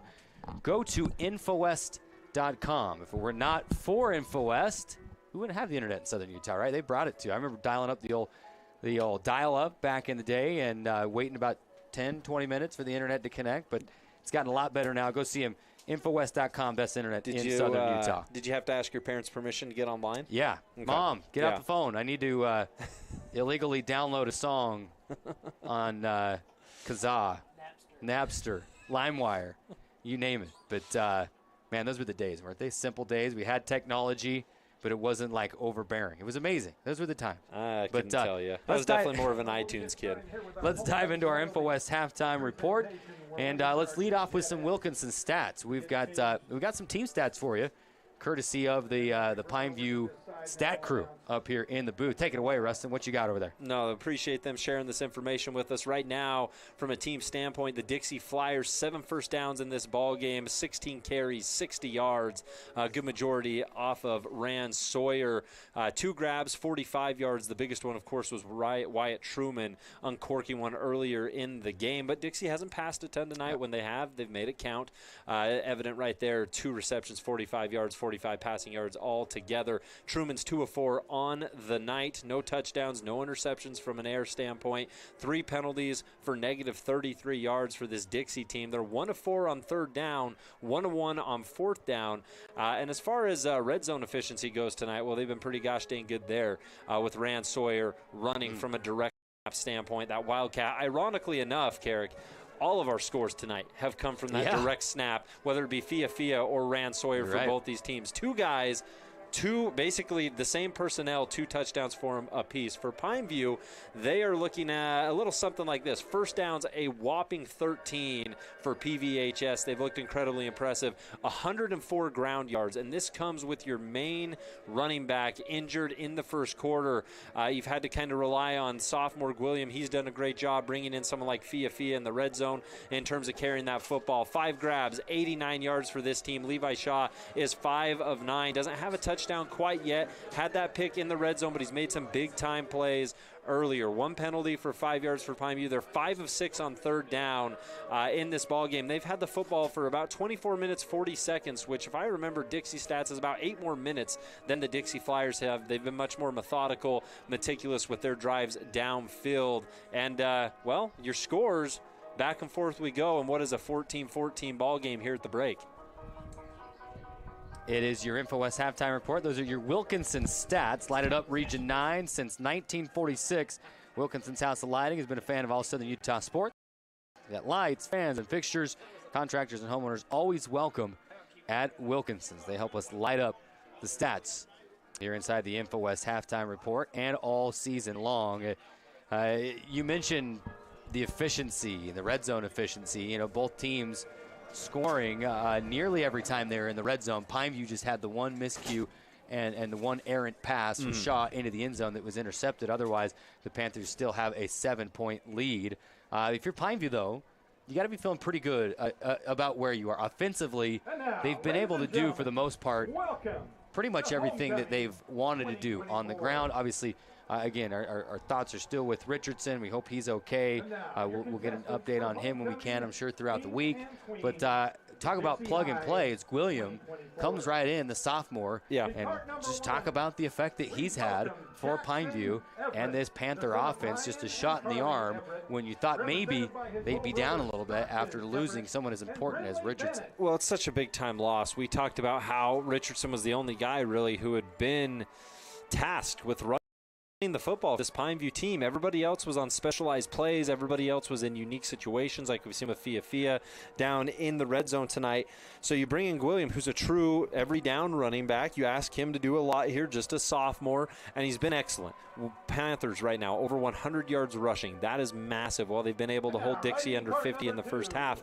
The biggest part about it, though, Carrick, bringing in a young running back, that can be tough sometimes. What makes it easier is when you have faith in that young running back like Pineview does, and when your offensive line is doing work. The Panthers 5 up front, whether that includes Jacobs at the tight end spot here and there, they've been really solid. They've been getting good push off the get-go tonight. Every time that ball snapped, they seem to be given a little bit of, they give the running back a little bit of room every time. Even when it seems like it might be a 1-yard, 2-yard gain, Williams able to kind of stumble forward for a couple more due to a friendly push in the back, or due to a lineman being able to just take one more hat off of him. So you have to appreciate what he's done, but more so, I think it really helps to implement that new guy when the guys blocking for him are creating nice holes right now.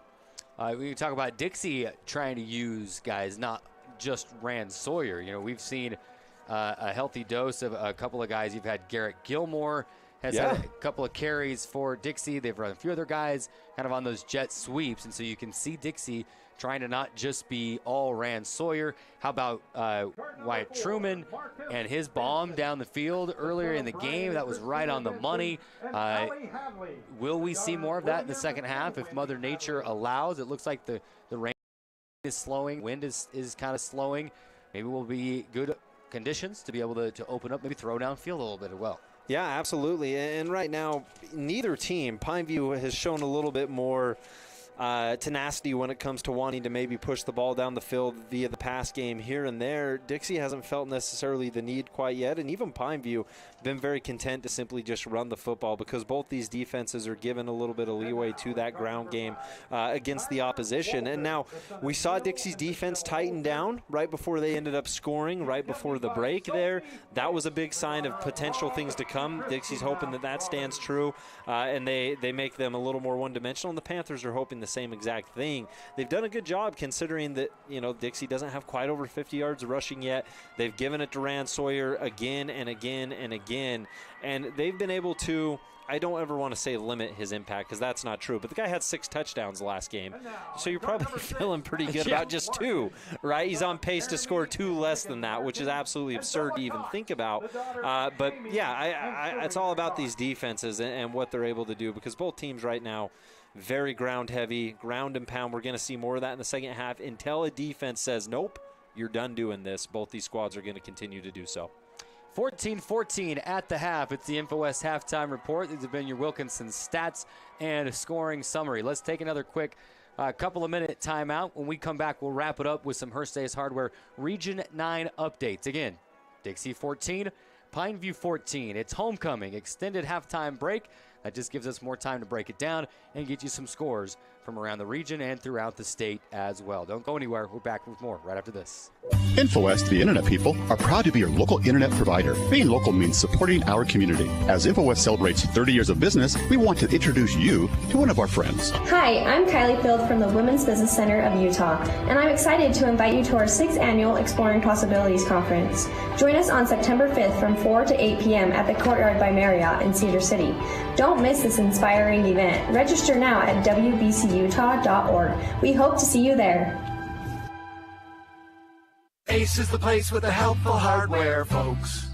You could wander around a warehouse store forever and never find a helpful face. Someone welcoming, neighborly, knowledgeable. At Bucks Ace, we exist to help others, and you can see it in our faces. Hi, I'm Patrick. I've always enjoyed meeting new people, and there's no better place than Bucks Ace Hardware to do that. That's why I love my job. Come see me at Bucks, and let us show you why we're the most helpful hardware store in all of southern Utah.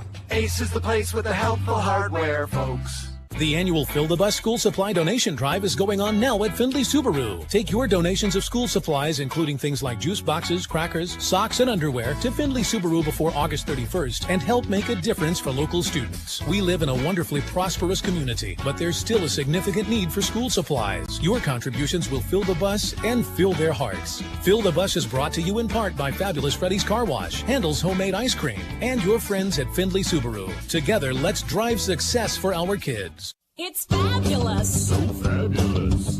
Fabulous Want your car sparkling clean and to save big on gas? Now you can go unlimited for as low as $20 a month. That's right, get your unlimited car wash pass and save 20 cents per gallon on gas. But wait, it gets even better. The higher the wash package, the more you save. Up to 40 cents per gallon every time. Don't miss out on these incredible savings. Fabulous Freddy on River Road or North Bluff in St. George. Go unlimited today.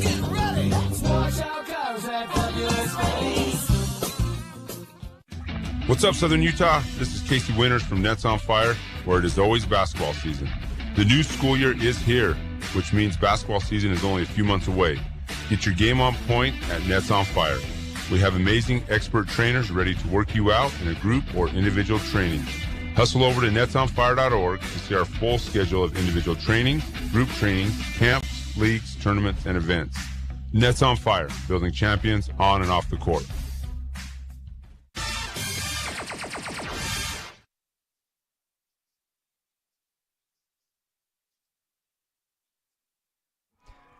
Welcome back to Walkburg Stadium, the InfoWest halftime report. The homecoming king and queen, they're getting their police escort out of the stadium. That was kind of fun to see royalty selected inside Waltbrook Stadium. We got some football to talk about, though. Just a couple minutes left in our InfoWest halftime report. Carrick Segmiller, Rustin Burnside with you. Time for your Hearst Ace Hardware Region 9 updates. And they go like this. I think it's just about halftime over at Crimson Cliffs. 21-0, the Mustangs leading the Warriors. And up in Cedar, up by 15. It is midway through the second quarter. Last update we had, Cedar leading Hurricane 13-7 up in Iron County. I heard you guys talking about the long grass. Oh, yeah. During the, Region 9 game day today. You can only imagine you got the grass. If it's raining, I mean, that throws a whole other element into it as well. So we'll keep our eyes on that game throughout the rest of the night and see if Hurricane can make it 2 region wins in a row. But tough place to play up there in Cedar. Well, we talked about the resurgent Hurricane Tigers, right, and how they've evolved from a competitive standpoint. Nearly pulled off a victory against Dixie. We saw them take down Pineview. Hurricane's a much improved squad and a team that has to be taken seriously on a week-to-week basis. But in doing so, we don't want to forget or fail to mention Cedar and the improvements in which the Reds have made. This is a better football team, a team that's much more competitive in Region 9. This isn't a we got Cedar, this should be a win type situation. Not whatsoever. The Reds are tough. They're balanced. They look great under a new regime out there. It's just a fun situation right now in Cedar, and them being competitive, them against Hurricane. The Reds get a victory against the quote-unquote upstart Tigers, then you're going to have to say, well, it's the upstart Cedar Reds. Right now, the parity in Region 9, it's healthy, it's alive, and it's well, Carrick.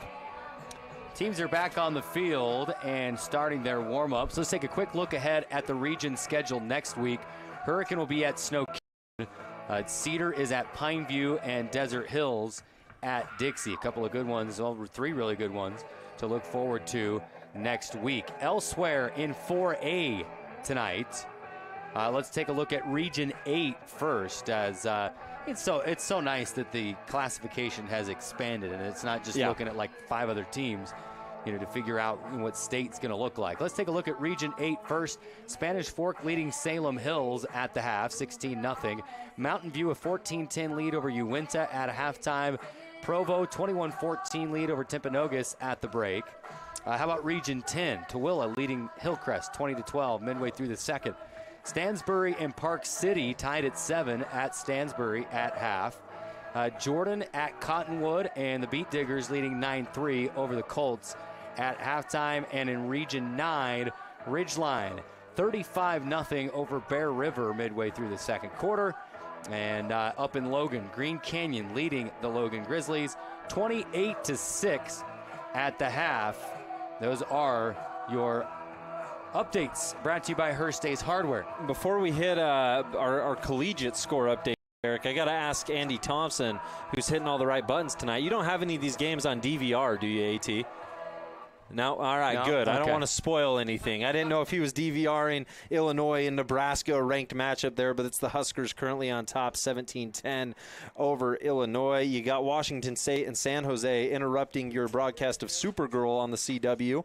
As that one's 0-0 early on in that ball game. Syracuse is currently trailing at home to Stanford. It's a 2017 game on ESPN. And then, of course, tomorrow right here on ESPN 97.7, you can tune in and listen to Utah at Oklahoma State in what is a big-time matchup in the Big 12. That game, 2 o'clock kickoff. Teams back on the field. It is time for a new quarter of football. 12 minutes up on the clock, the Nets on Fire clock. And we are tied at 14-14.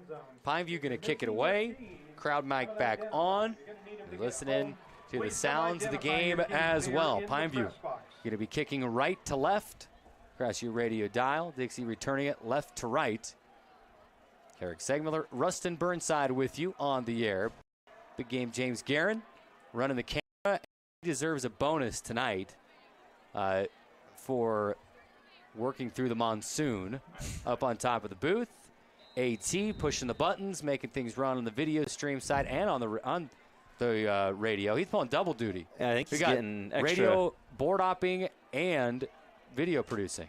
Wow, extra poo-poo chicken for everybody. Yeah. Big time. Did we ever see any of those gift certificates come through? That's hush. That's oh, okay. No, we didn't.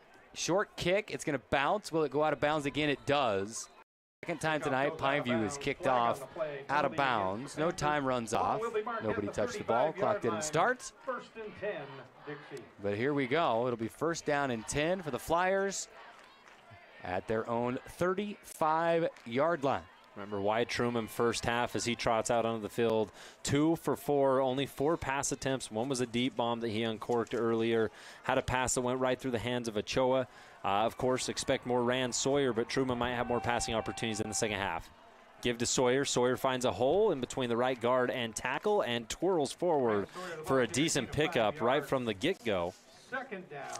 5. Thank you for that, Rustin. Big assist by Andy Thompson, by the way. I couldn't find my Dixie roster. It was gone. Get blown and Andy away. found it.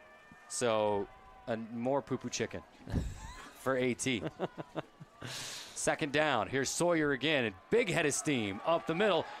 Nearly falls. Sticks out the hand. Stays on his feet. He's across the 45 to the 44-yard line of Pineview with 11:30 to play in the third.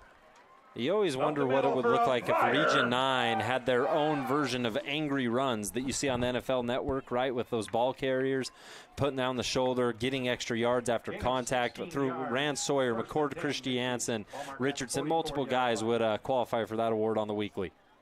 Snap to Truman, gives to Sawyer, and this time he's swallowed up at the line of scrimmage as Pineview met him. First player to him off the right edge. Yeah, that was a big-time pursuit there from Eli Nilsson, one of their premier defenders. He got to him first, held on for dear life, did a great job keeping him behind the line of scrimmage, making this second down and 11. Second down and 11. Ball moves back to the 44-yard line. Snap to Truman, give to Sawyer again. Off tackle right side, has a hole, hurdles a man. He's at the 20, 10, 5. Will he get there? Not quite. He's down at the, they say he stepped out of bounds at the 5. But we have a flag on the play. My, oh my. We get another look at the hurdle. And he's tackled and brought down inside the 5 to the 3-yard line. I think the referee was marking where the flag was.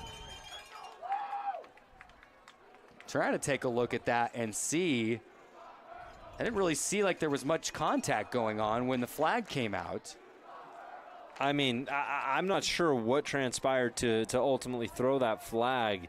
I'm still in awe with just the pure athleticism, right? Demonstrated by someone like Rand Sawyer, bursts through the hole, gets into that second level, and from there you think he's going to hit a nice little spin move, right? Maybe just sidestep, maybe stiff arm. You never really expect the hurdle until you see it, and once you do, it always creates such a fun atmosphere just shy of the goal line, and it ultimately doesn't matter anyway as, Never mind. Never mind. They're waving it off. Rand Sawyer, almost the entire time the referees were huddling, he was kind of making that motion like, no, they're going to wave it off. There was nothing wrong there. And now, is Truman coming out or is he going back in? He's just getting No, I think he's getting instructions. Truman will be there. But they have scored their previous 2 direct snaps to Rand Sawyer. So here comes Truman. No wildcat formation, but I don't know that there's any secret about where this football is going. On 1st and goal from the 4-yard line. You got to let Rand Sawyer finish what he started on the hurdle. And it's a read option, and it's a touchdown for Wyatt Truman.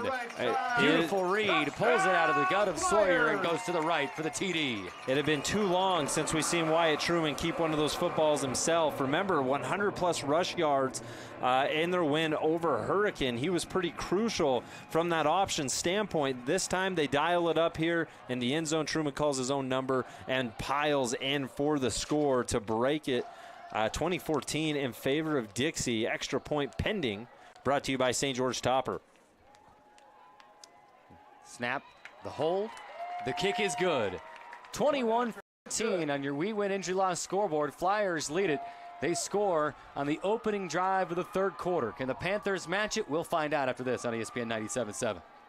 Flynn Companies in St. George provides commercial building services to all of Utah. They bring your vision for the building to life without compromise. Flynn's customers have come to expect innovative solutions backed by unparalleled technical expertise and a disciplined approach to project building. Flynn Companies is a proud booster of the Southern Utah community and has literally helped to build it. Visit FlynnCompanies.com today. Welcome back to Waltbrook Stadium. 10:25 to go. Flyers scoring on the opening drive of the 3rd quarter. And now it's Pineview's turn. We've seen some high-flying, high-octane offense on both sides of the ball tonight, but I think our leading candidate for our AWP Playmaker Play of the game has got to be the burst of speed from Rand Sawyer, the hurdle, and nearly getting into the end zone to set up the Wyatt Truman touchdown. A hurdle's always cool, right? Whether it lands or doesn't. This one in particular happened to not only land, but be a pure clearance. He was clear for takeoff right there. Didn't touch the defender. It was clean, efficient, and he took off as soon as he landed. He didn't stumble. He didn't trip. I mean, that's something – you can't do that without practicing that multiple times, right? I mean, he looks like he must practice that in practice. I mean, it just looked completely natural. Here's the kick. And it will be returned via Fia from the 10-yard line, angling right at the numbers. Bumps into his own defender or his own blocker and is dropped at the 15, and that is where Pineview will take over. Last time we saw Dixie prior to the half, they were scoring with Rand Sawyer. They pick up where they left off here in the second half. Now, Pineview, last time we saw them, they had to settle for a punt. It was their first punt of the game, if I recall correctly. They had got into the end zone 3 times prior to that on every drive. So it was the first time they were really kind of held in check. And right now the Panthers, we'll see what halftime adjustments they made to get back to what they were doing earlier on in this football game, trailing 21-14. So here's a handoff. William right up the middle. And he'll get out to the 30-yard line. Caught a pickup of 4. 2nd down and 6 upcoming for the Panthers. Back to William they go. And you would imagine that the game plan's not going to abandon after what is a single score differential, right? The Panthers are still going to be content to try to pick up some easy yards on the ground and then let Shaw go to work from there as we now deal with the 2nd and 7. Snap to Truman. Pump fake to the right. Looking out left. Will sling it, and it's incomplete. Intended for the receiver on the near side, but just one hop to him. And that was Colt Falanico. Incomplete. A little bit of just disconnect. Shaw was originally looking to that far side of the field, rolled to his left, saw Falanico, kind of tossed it while still moving. Tough, awkward throw to make. Falls incomplete. Now 3rd and 7. Little personnel shift. Williams going to come off the field as they go receiver heavy. They'll line out both tight ends, Harris, Jacobs, Falanico closest to us. This game has had about everything you could imagine except for a Brock Harris catch. With that change here. Shaw looking, tossing downfield, incomplete. 4th down upcoming for Pineview. Shaw sitting down right at about their own 10-yard line. He had to get out of the pocket, drift back, drift back, drift back. It's hard to make a throw off your back foot while being under pressure, getting slung to the turf. And it's Dixie's defense. We talked about it at half. They stepped up and allowed the offense to get a quick score before the break. And the Dixie defense, like they did against Hurricane, continues to make those adjustments after getting ran on there. Quite honestly, in the first quarter, parts of the second, Flyer defense has kind of turned things around, forcing another Pineview punt.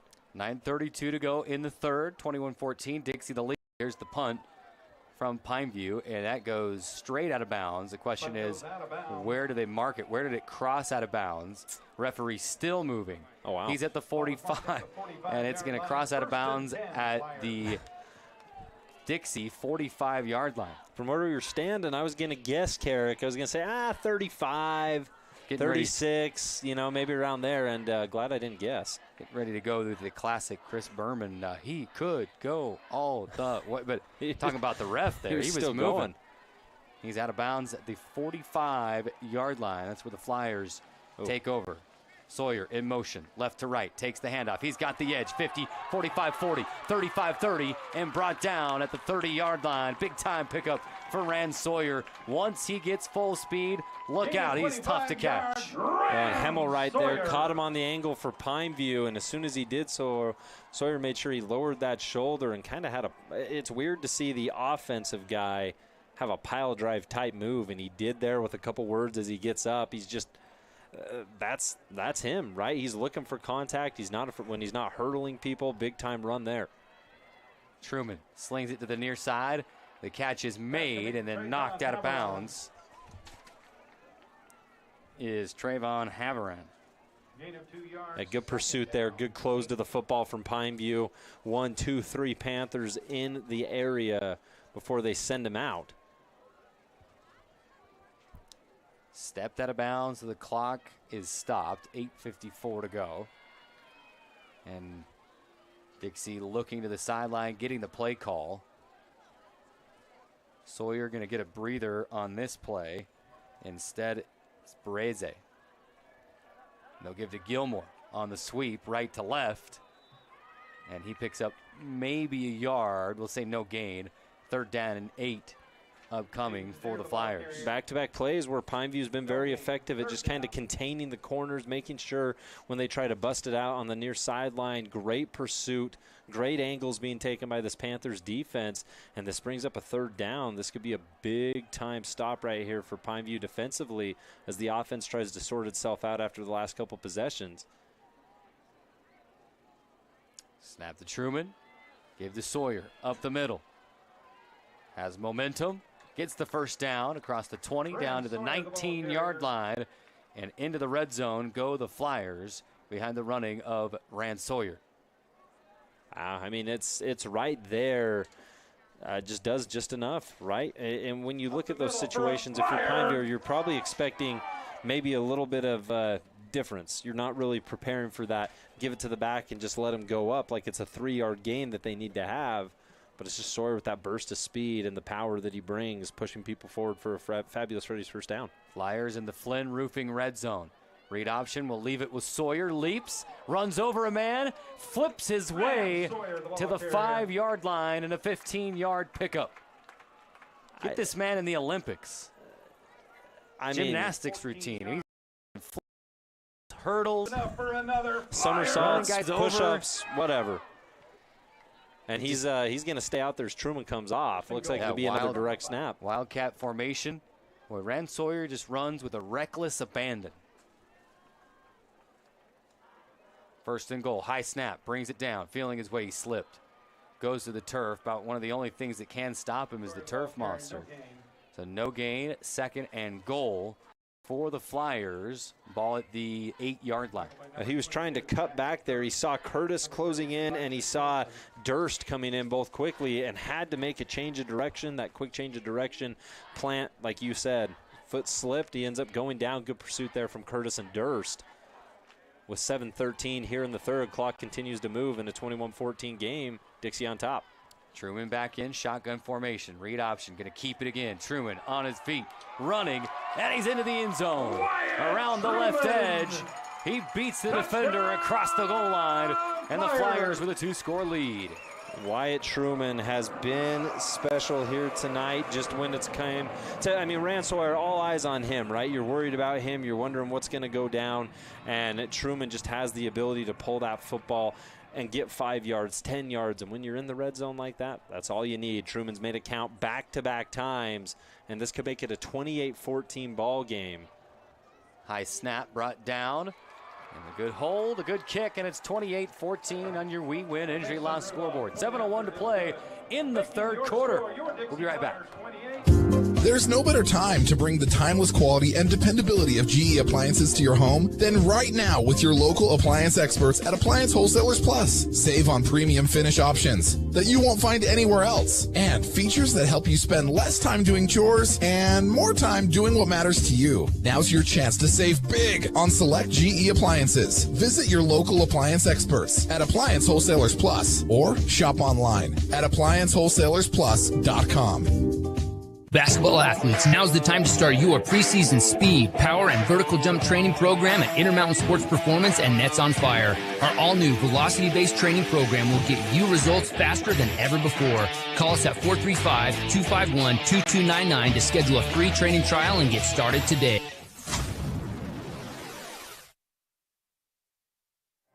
Welcome back. Flyers leading it 28-14. 7:01 to play here in quarter number 3. Still a ton of football to be played. So Pineview down but not out of this thing. Go down and score it, make it a one-possession game, and it's anybody's ball game. Dixie proved that just a couple of weeks ago at Hurricane, Rustin, as Hurricane held a 2-score lead in the second half. Same and then score. Dixie came flying back and won the football game. It was 28-14 there at one point. They made it 28-1. Hurricane made it 35-21, and yet the Flyers were still able to prevail. So a lot of football left to be played. It just comes down to simple execution right now for Pineview offensively. Their last couple of drives have stalled out pretty quickly. Here's Sorensen from inside the 5. He's got the sideline across the 30 and then dropped at the 31-yard line.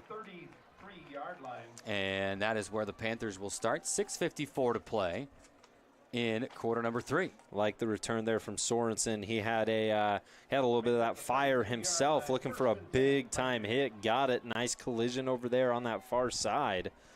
And it's always good to see, right? What you love about football. Looking for those big hits all season long. Brought to you by Pro Auto Care out in Washington. Here's Shaw on first down. Give to William. And he picks up 1 yard. It'll be second down and 9. Talk about going from a sophomore, not really played much varsity, to by the end of this thing, he's going to have over 20 totes on the night. Might be feeling a little banged up by the end of this one, if you can imagine. Yeah, and it doesn't feel it right now. No, it feels good. Too much adrenaline. Feeling energized, but absolutely both these teams hard-hitting units. On second down, back to William. Big hole up the middle. He's at the 45-50. Across the 50, down to the 48-yard line of the Flyers, and that thing just parted right in the middle of the line, and William burst through the hole. Well, that's the push that Pineview's O-line had in that first quarter, parts of the second, when they were getting to the red zone consistently. They were just paving the way for guys like William, and he does it again. The line gets behind it. Go back to William a third straight time. He shoots off to the left. Wriggles out of a tackle and gets to the 45-yard line. A pickup of 4. Second down and 6 upcoming. And Pineview getting it going on the ground. Panthers in Dixie territory. First time here. They haven't seen that the last 2 drives. And right back to William again. He's off tackle to the right. Now angling middle of the field. And he's got the first down. Needed the 39, got the 38-yard line, and the chains move. Fabulous Freddy's first down, and that's 4 consecutive runs for Garrett William. And now on 1st and 10, this is where you can throw in a little spice if you want. Try to hit him with that surprise pass as Dixie shows some pressure, or keep doing what's been working. And here we go. Back to William again, a 5th consecutive play, and he still picks up 4 yards on it. And 5 plays, 5 Garrett William runs on this drive. We see the Panthers using that same urgency that we witnessed early on in this ball game when they were moving pretty quickly down the field, making things happen. Pineview wasting very little time. Obviously no huddling for this Panthers group. You just turn around, you look at the sideline, and you get directions and go from there.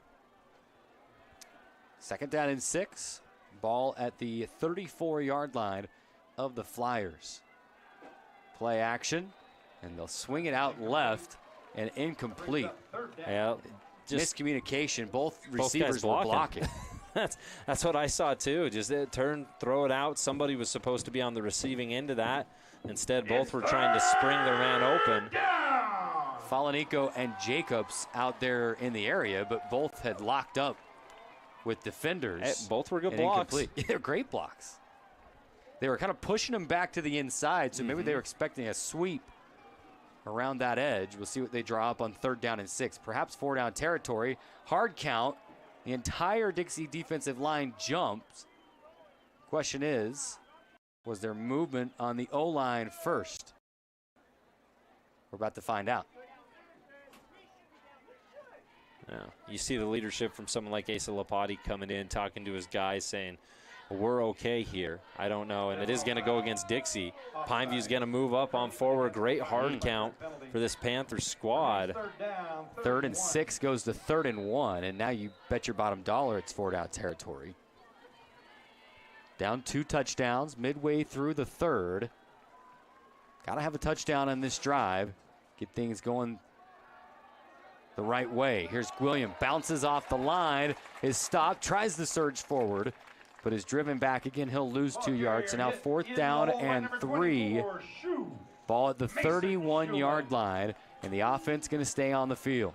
As they should. That was a great stick for Mason Schumann. Last time they were out, led the team, had 4 tackles for loss. Give him another one this week. Actually, I think that's his second of the ball game. It's 4th down. And now here on 4th down, you've been running consistently. What do you go with here? It looks like obviously a direct snap to Fiafia. Yeah, no receivers out wide. There's Fiafia. Will take it, cut it up, and he's going nowhere. Swallowed up by the Dixie defensive line. First man to him was Bristol Woods. Grabbed him with the right arm and said, you're not going anywhere. Turnover on downs. Woods had a great performance against the Tigers, and here he rises to the occasion. Again, Fiafia has been so electric with that play. Obviously scored twice off it tonight, Carrick. You think that you go to something like that and you're guaranteed a 1st down. Instead, Woods rises up, gets the stick. Mason Schumann on 3rd down, Woods on 4th, and the Flyers offense back out with a 2-possession lead, 28-14, 3:40 on your Nets on Fire clock here in the 3rd quarter. Here's Truman rolling out to his right. Will toss to Sawyer. Flag flies. He'll pick up 5 yards, but it coming back as that flag was right in the pocket. It's going to be coming back. Dixie will have an opportunity to really put the clamps on here on this drive. You punch here and take a 3-score lead going into the 4th quarter. Just not enough time. Yeah, it's also a situation where the pressure is tremendous right now on the Panthers defense. I think they've been out on the field a little more than they were anticipating after how the 1st quarter kind of unfurled. Things have changed a little bit in terms of now they're back out there, they're tired type situation. Dixie scored their last 2 drives. A lot of pressure on this Panthers unit defensively, and they're hoping that they're up to the task. 3:33 to play, quarter number 3, 28-14. Flyers lead it.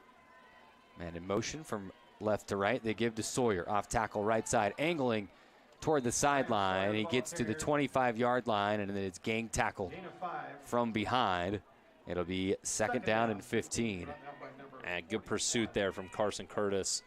Getting in, great form tackle, making sure that he was down around Sawyer's ankles type situation. Listen, you can hurdle people, you can truck stick them, you can do what you want, but when you have someone grabbing at your feet like that, it's almost impossible to avoid. Perfect form tackle there for Curtis in that situation and on that angle. 2nd down and 15. If the Panthers can get a couple of stops here, they should get the ball back in pretty good field position. And here's the run. starting left, now cutting it back up middle There, up the middle. is the back, 12 yards. Barazay. Takes the ball to the 38. Yeah, that was 37-yard line. one of his, I don't know if it's first carry, second carry. I've called his name a handful of times tonight, Carrick, but hasn't got a lot of opportunities, at least purely from the backfield. Does so there, and Barazay makes something happen with a shifty movement. They go right back to Barazay, and this time tripped up at the line of scrimmage. In fact, he'll lose a yard, and it'll be 4th down and 4 upcoming. And right now the offense on the field. Rand Sawyer saying, just give me the ball. I anticipate it to change. Now here comes the punt unit. And Rand Sawyer, it was in unison. Sawyer and Truman both, oh, man, kind of looked to the sky. Said, give me a shot at this. But smart thing to do. You got a 2-score lead. Got to punt it away.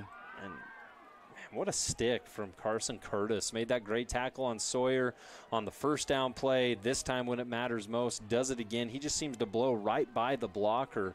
Not even sure if he was contacted en route to making that great tackle. And that Panthers defense that had a lot of pressure, they deliver here. Now the offense needs to try to cut in. And whistles as the punt was away. Pineview nearly had a block on the punt. Wasn't a great kick. And stop everything. Will be marked at the 22-yard line. 1st and 10, Pineview. And the punter's knee touched the ground, they're saying, as he went down to. Let's see. We get a look at it here. Oh, he did? He went down to pick it up. A heads-up spot by the official. Look at this. Yeah. So he went down low to pick it up, and he had the ball in possession with his knee on the ground. So how about Pineview? A short field starting at the Flyer 22-yard line. Here's William feeling his way, bouncing out left. 15. Inside the 15, down to the 11-yard line. A first down, a pickup of 11 for the Panthers into the red zone.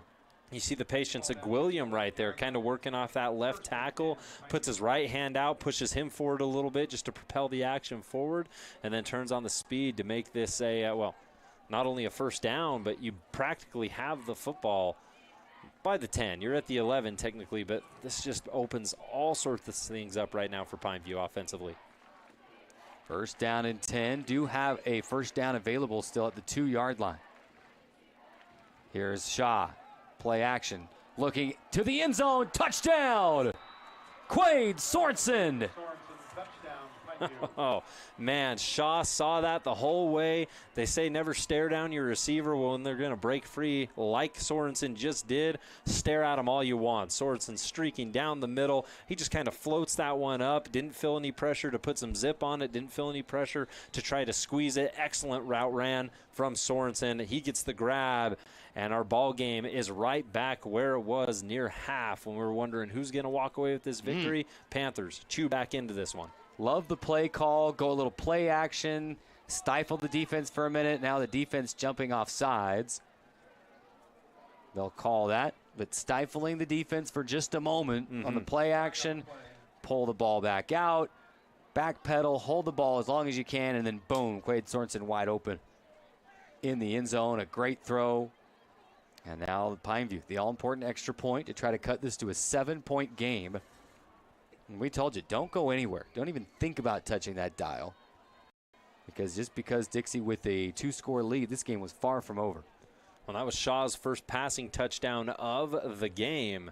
This is a guy who's normally good for just under 3, just shy. It's like 2.8 or something along those lines, Carrick. And this is his first one.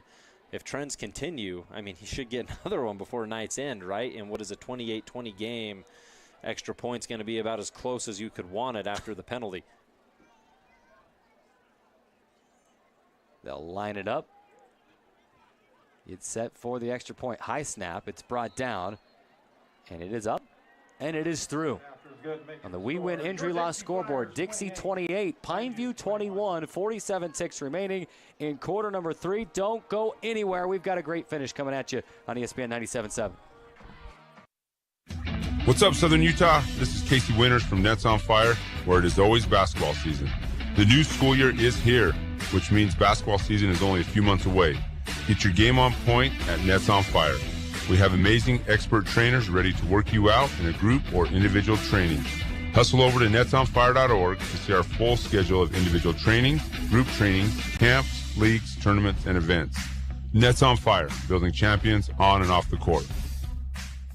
There's no better time to bring the timeless quality and dependability of GE appliances to your home than right now with your local appliance experts at Appliance Wholesalers Plus. Save on premium finish options that you won't find anywhere else, and features that help you spend less time doing chores and more time doing what matters to you. Now's your chance to save big on select GE appliances. Visit your local appliance experts at Appliance Wholesalers Plus or shop online at ApplianceWholesalersPlus.com.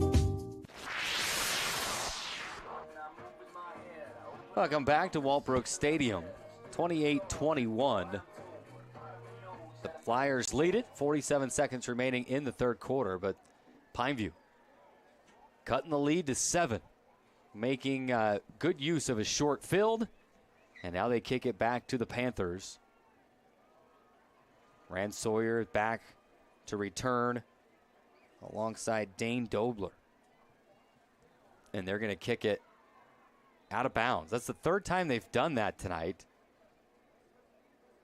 I mean, is this the high school version of, the NFL that just kicks a touchback every time now and they say, hey, we'll give you the 30? Yeah, just let's start here right at that. Well, and right now, too, for Dixie, this is a situation where it reminds me a lot of what happened earlier on in this ball game, Carrick. It was 14-7. Let me just paint the scene here for you. 14-7, Pineview on top. Dixie's defense was struggling to get a stop. They get a stop, force a bad punt, end up scoring off of it. Pineview's defense, after letting Dixie score the last 2 drives, does the same thing. Both these defenses, we talked about at the break how essential it would be for one of them to rise up. Here's a sweep from left to right. They give to Sawyer. Sawyer cutting inside. He's across the 40. And then drug down at the 41-yard line. We'll call it a pickup of 6. It'll be 2nd down and 4 upcoming. And the clock is rolling. I doubt Dixie takes another snap. It looks like Sawyer's cramping up, Sawyer, too. You're right. Sawyer is slow to get up. Offensive lineman says, hey, I was stretching him out, but I'll give it to a qualified professional. Both teams will go to their sideline. I was going to say Dixie may not take another snap. The quarter, there's 30 seconds remaining. Yeah, and I think, too, I think also here in this situation, it's okay, take a little bit of time, try to figure out what you got to do here just to make sure that everything's good to go.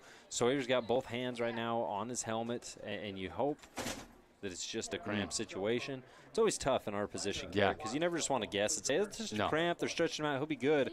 Because it was a similar situation to where, against Springville, right, where Sawyer got a little banged up in that game, tried to play through it, had a wrap up around kind of his right around his leg, and you could just tell he was hobbled, he was banged up, wasn't moving the same, and it impacted that ball game in a big-time way, especially for Dixie's offense. And you hope that that's not a similar situation with that. I mean, you don't want to speculate. I can't really see with the trainer there. I think it was his groin that he ended up injuring against the Red Devils. So hopefully everything's good there. 30 seconds remaining. Let's do this. Let's take a quick timeout. Come right back. 28-21. Flyers lead it. Quick timeout. Come right back on ESPN 977. Hi, it's Tyler with We Win Injury Law. People usually call us when they're involved in a vehicle accident, but there are so many other areas we specialize in. Long story short, if you've been injured, we can help. Maybe you've experienced medical malpractice, or a loved one has suffered nursing home abuse, or even a wrongful death. If so, call us today. You need an experienced injury lawyer who knows how to fight insurance companies. Unlike most lawyers, we are not scared to go to trial to fight for what you deserve. Call us today at 435-688-9558 for your free consultation, or visit us at wewininjurylaw.com.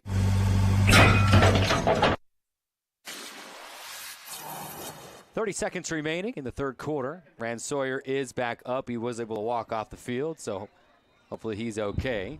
Now they're going to wind the clock here. They are saying, referee's saying, let's start it. With the play clock, I doubt they're probably not going to snap it here. That's what I was saying before the injury, is they'll probably just try to get to the fourth quarter.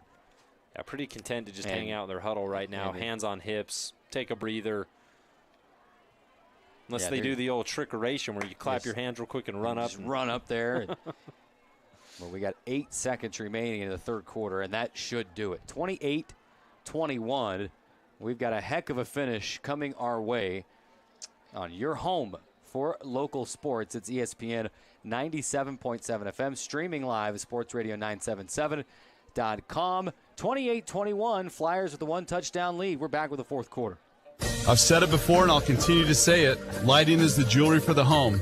Here at Wilkinson's House of Lighting, we go to every effort to find the latest and greatest new ideas and styles in decorative lighting. You may find it interesting, but we really do get excited about great lighting. We've recently returned home from the latest lighting trade show where we found a number of exciting pieces. Those items have been arriving and the showroom is filling up with fantastic new ideas that will make the statements you've been searching for. Come on in and get excited about lighting with us and see what's new. Wilkinson's, 88 East, 1160 South.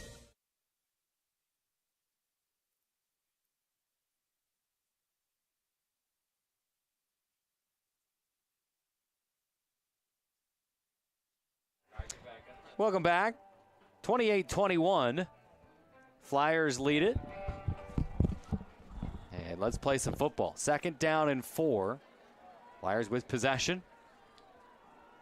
They're going to fake the sweep, and here comes Truman trying to get the right edge. He can't quite get it. Knocked out of bounds. It'll be 3rd down, but a late flag flies out. We'll wait and see what that is. I know we've played Flag Predictor quite a few times tonight, Carrick, but it is crucial for our radio audience to understand when the flag flies out and where it was thrown on the field. It went down at about approximately the same time Truman was forced out of bounds.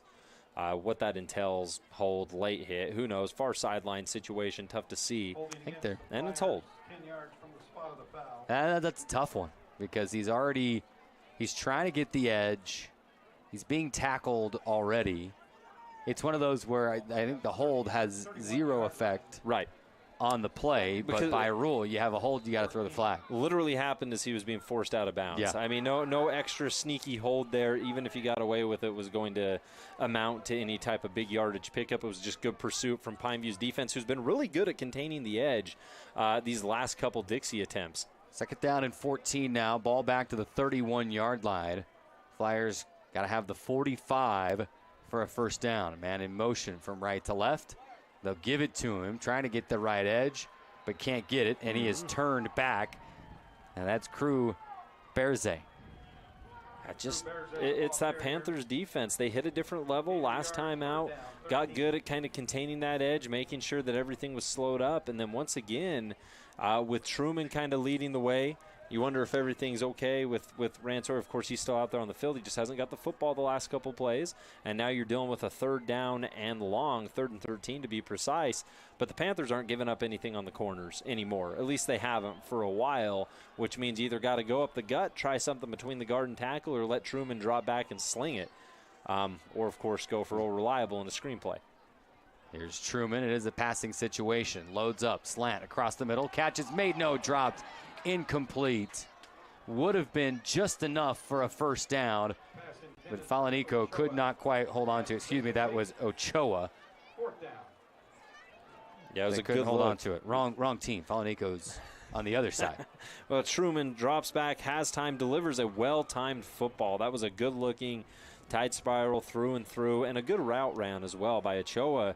It worked. On paper, that's the play you want. Execution, it was nearly there. The issue is it stopped at about 90%. Catch isn't able to be hauled in, and Dixie will be punting away. So now we're seeing this little switch game, right, where Dixie's defense is good. They stop Pineview for 2 straight possessions. The offense gets a little bit of rhythm. Now Pineview returning the favor. And a great punt, booming punt, fair catch called by Fiafia.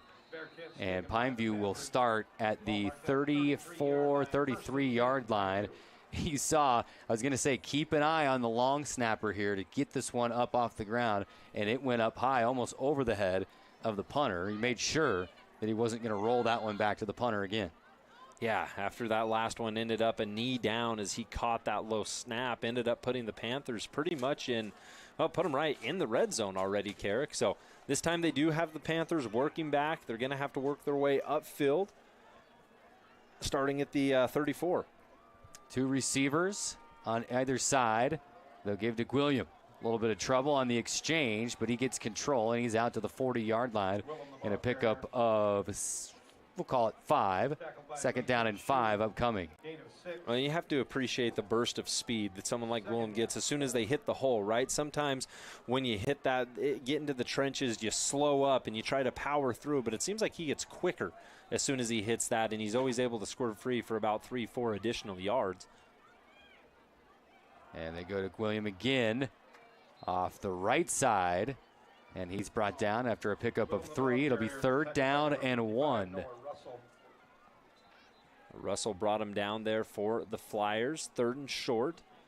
And Gwillem's just been able to consistently pick that up for you. But Dixie, last time you were in a short yardage situation, you do have a turnover on downs where the Dixie defense ended up basically kind of getting 2 big-time stops. Schumann had one, Bristol Woods had one. So we know they're capable of stopping it on 3rd and short, 4th and short. 3rd and 1. Pineview taking their time, maybe trying to drop Dixie off sides. Didn't work. Here's William, and he's swallowed up in the backfield. Willem hit in the backfield. Colo Lynn. Trying to hit him, number 1, Colo Lynn. And for Lynn, that's a big-time hit. We talked about Schumann and Woods and what they had done. This time, Colo Lynn doesn't want to be left out. That's a tackle for loss, bringing up a 4th down and a big one for Pineview as we do have an injured Panther on the field. One of their big guys up front who's done such an excellent job paving the way for the ground game today. Clock stopped at 9:13. It'll be 4th down for the Panthers upcoming. 28-21, Flyers with the lead. Let's step away. We'll take the break for the injury and come back. Wendy's knows everyone hates cold, soggy fries. That's why at Wendy's, they serve them up hot and crispy every time. Yep, Wendy's means always hot and crispy every single time. So don't risk going somewhere else. With natural skin-on potatoes, every order of hot and crispy fries is prepared to golden goodness and perfectly sprinkled with sea salt every time. Head to your St. George Wendy's today to get your hot and crispy fries and make every day a fry day. What's up, Southern Utah? This is Casey Winters from Nets on Fire, where it is always basketball season. The new school year is here, which means basketball season is only a few months away. Get your game on point at Nets on Fire, with amazing expert trainers ready to work you out in a group or individual training. Hustle over to netsonfire.org to see our full schedule of individual trainings, group trainings, camps, leagues, tournaments, and events. Nets on Fire, building champions on and off the court.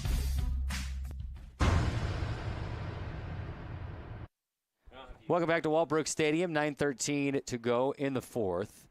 Injured Panther is up and walking off with assistance. And it'll be 4th down for Pineview. And I think we see injured Panther was number 50. But I don't have a 50 on this roster. I wanted to give a shout out, but All right, Flyers, it's 4th down. it's 4th down. Pineview going to keep the offense on the field. 4th down and 2. And Dixie going to jump off sides, the hard count, and the Panthers going to get the 1st down without even having to snap the football. Hey, Carrick, we do have an update there on the injured Panther. It was Josh Bowler, courtesy of the Pineview statistician. 52 on the roster. Hopefully he's able to return. Right now, we're still Pineview doesn't have to pass the football. The ground game continues to work. Plenty of time, 8:32 on the clock as it continues to move, 28-21 game. But we're still waiting for that big Harris reception. On 1st down, William up the middle, and Lopati says, hello, 3-yard loss, 2nd down upcoming. And he is fired up. Flag flies after the play, well after the play. After Lopati, he did a little, I don't even know if I want to call it celebration, more like a fist pump, get excited. You don't want to speculate, don't know what the penalty is, but the boos from the Dixie side would tell you what they feel it is an unsportsmanlike conduct. That is a tough penalty. Referee deemed it just a little bit too demonstrative in the celebration after the play, and that is huge. Pineview going to get a first down into Flyer territory down to the 40-yard line. Yeah, not only do you forget the tackle for loss, but you move into Dixie territory down 7. Quade Sorensen in motion, right to left. They'll wait for him to get set. Now here's the snap. Fake the handoff to William. He's looking. Shaw out to his left, firing to the sideline, and it's incomplete. And it was Brock Harris, the intended receiver. First time today. Think he got to it, but he made the catch out of bounds. Just on that sideline, tough one to haul in. Shaw rolling to his left, throwing with his right. Dixie collapses that pocket. He's got to get out of it. Not able to put quite the accuracy on that one that he hoped to. I believe it was Morby on coverage there. Brise for Dixie. And now Harris hobbling a little bit, limping out to his spot. 2 receivers split out wide, kind of stacked, one in front of the other. And they're going to go to William right up the middle. And he'll pick up 4 yards. It'll be 3rd down and 6 upcoming, no doubt. Going to be 4 down territory here. Clock ticking, 7:38 to play. 4th quarter. And Pineview tie it up here. This is a unique situation too, Carrick. I'm trying to jog my memory, but I don't remember a lot of 3rd and mediums for this Pineview team. It's typically been 3rd and 2, 3rd and 3, 3rd and 1, right? So we might see something that we really haven't all game. Of course, you anticipate this being 4 down territory, but they got a trips right here. Here's the 3rd down snap. Back to pass. Shaw going to step up, going to run it. And he's at the marker. They'll drive him back, but forward progress should give him the first down as he opted to go left. Looked like he had more space out to the right, but he goes left, and he gets right to the sticks. They still haven't signaled. There it is. First down, brought to you by Fabulous Freddy's in the chains move. How about Levi Shaw, his 12th carry on the season. Dixie was fully anticipating pass, which worked until Shaw decided to tuck it. I mean, he had negative 11 rushing yards coming in this one, courtesy of a handful of sacks. But that time, Shaw demonstrating the legs, picking up the first. On first down, here's William around the left edge. He breaks free inside the 20.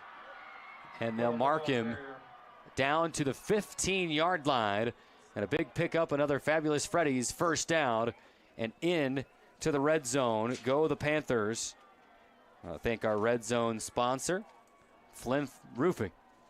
Man, you got to be really excited about this running back room if you're a Panthers fan, right? Between, of course, Richardson and William and what you're able to kind of deploy out there. There's a lot of hope for this Pineview rush attack, not only now but in the future with both these guys going to be reappearing. First down and 10. Dixie defense jumps off sides again. 3rd time tonight, and they've got the hard count down. And the Flyers just antsy, trying to get through into the backfield. And that'll give 5 yards for the Panthers. First down and 5. Ball is at the 10-yard line. They have a first down available at the 5. Pineview is 3 for 4 in the red zone tonight. The one that they didn't get, well, it was an interception to Anzalone. Here's the snap. Big William, and he is swallowed up. A loss of 3. Ball carry hit in the backfield by number 52, Isa Fafita. Isa Fafita on the stop. We get another look at it here, and he was first through, first to the football, and a big hit. And we heard some Dixie fans joking afterwards, say, hey, don't smile. Yeah, you could don't see. Smile. Don't celebrate the hit. He went to fist pump right after and then stopped. Here's William right up the middle. Makes up a couple of the yards lost. Gets inside the 10, down to the 8. And it'll be 3rd down and 3 upcoming. Got to get to the 5 for a first down. 3rd down, 2. I feel like a broken record. Every time Pineview gets into the red zone, you have to pay attention to Brock Harris. 5 receiving touchdowns this year. He's excellent down here. And they're going to give to William, and he's tripped up in the backfield. He'll lose 3 yards back to the 10-yard line. 4th down and 5 coming, and decision time here with 4:45 to go. Both teams still with all 3 timeouts. Man, Mason Schumann, so good last time out. Dixie, of course, didn't play last week. The week before, they get hurricane after their game with Beaumont was canceled due to wildfires in California. Schumann was electric, led the team in tackles, 4 tackles for loss. And tonight, same old story, Carrick. He's been flying everywhere and puts the Panthers into a very awkward 4th down. 4th down. Pineview going to take a timeout. 4:28 to go. 28-21. Flyers lead it. Let's take a quick break, real quick break, and come right back for the 4th down play. Look, Mom! I drew you a dinosaur! Son of a brontosaurus! Not ideal. Your kid using Sharpie on the living room wall. Ideal. Ideal Home and Paint's Kelly Moore paint selection. Make your house, flaws and all, look its very best with a little help from Kelly Moore Paint and Ideal Home and Paint. Ideal Home and Paint, your local paint experts in Southern Utah since 1975.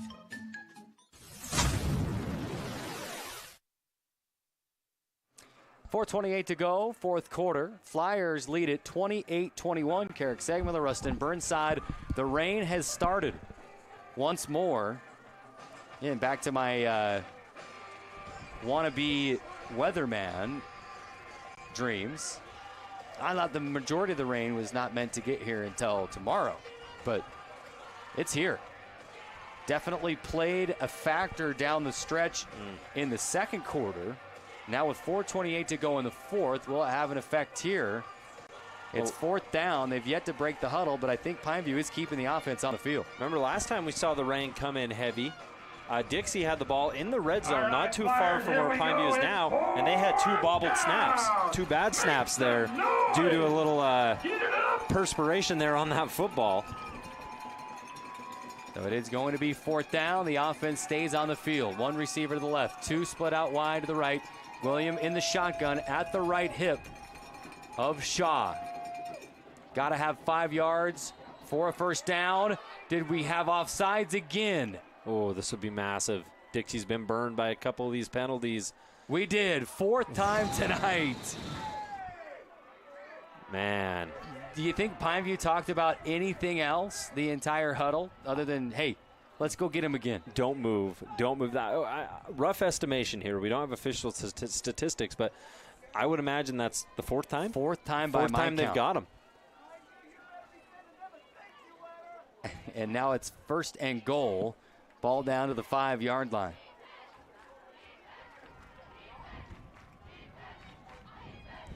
Here's a Wildcat snap to Fia.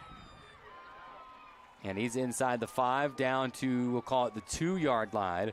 2nd and goal upcoming from the 2 for Pineview. 2 touchdowns for Fafia tonight, both from a similar play. They're going to keep him back there. I still don't see Levi Shaw. They're going to run a couple heavy blockers next to Fafia on 2nd and goal. 2nd down and goal from the 2. Wildcat formation, low snap. Fafia brings it up, runs into the line. 2nd effort. Did he get there? Referees running in, and they mark him down on the 1-yard line. Ooh. 3rd and goal from the 1. That was close, too. I mean, he got initially stood up there, kind of went low and tried to squeeze in between those trees and push himself across the plane. That was tight. Got to keep an extra guy back there, a little tush push. Get him into the end zone, right? It works for Philadelphia. 3rd down and goal from the 1. Low snap. Fafia surges through into the end zone. Touchdown Pineview. 28-27. Flyers lead by 1, but we've got the PAT pending. For Fafia tonight, we wondered what was going to happen when Richardson went down, right? There was nobody else on this roster who necessarily had a ton of experience carrying the rock early up to this point of the season. You've had William come in and do an excellent job, but anytime they've gotten into the red zone, it's been Fafia. Time and time again, give him another one. That's 3 scores on the night, Carrick, and it comes at a very crucial moment. We're an extra point away from tying this up at 28, 3:21 on the clock for the Flyers. Plenty of time. What was the final in this game last year? 29-28. 28. Dixie prevailed by 1. And it was Dixie making a late comeback in that ball game. And we've got a timeout on the PAT attempt. Pineview. Ooh, icing him. That's kind of big. It was Pineview that took the timeout. Oh. That was their 2nd timeout of the drive. They're going to have 1 left for the rest of the game. And timeout. We'll keep it right here because we're going to have the break here in just a moment. But 3:21 to go, 28-27. Pineview trying to tie it up. Of course, the rain is coming down once more. So you got to take maybe just a little extra time and make sure long snapper, holder, everything on the same page, dry off the hands, make sure you're ready to go. Or maybe, just maybe, are they drawing up some sort of play to go for two and try to take the lead? Man, I would doubt it. Kicker's coming out onto the field. Yeah, I anticipate just a regular goal PAT try. A lot of teams end up finding great success by trying to do a little extra, but more often than not, right, statistics say that it's in your best interest, probability-wise, to just kick the extra point and let your defense, who's been good the last couple times out, try to give your offense another opportunity. But yeah, 29-28 last time these guys played. Pineview ended up kind of blowing a lead that Dixie overcame. It was a 20-7 fourth in favor of the Flyers last year. Right now, it's the Panthers who have that fourth quarter momentum. Low snap. The hold is there. The kick is up and good. Snuck it inside the left upright. We are tied at 28 on your We Win Injury Law scoreboard. 3:21 to go in the fourth. Don't go anywhere. We're tied. We've got the finish right here on ESPN 97.7. Ace is the place with the helpful hardware, folks. You could wander around a warehouse store forever and never find a helpful face. Someone welcoming, neighborly, knowledgeable. At Bucks Ace, we exist to help others, and you can see it in our faces. Hi, I'm Patrick. I've always enjoyed meeting new people, and there's no better place than Bucks Ace Hardware to do that. That's why I love my job. Come see me at Bucks, and let us show you why we're the most helpful hardware store in all of Southern Utah. Ace is the place with the helpful hardware, folks. 3:21 to go in quarter number 4 on your Nets on Fire clock. 28-28. We are tied. What did we say just a few minutes ago, it seems like, Rustin? When this game was a 28-14 Dixie lead, we said, hey, don't count your chickens before they hatch, because we've seen comebacks involving this Dixie team on the other end of it. Yeah. As they raced back to defeat Hurricane a few weeks ago, and now we are tied at 28 with 3:21 to go.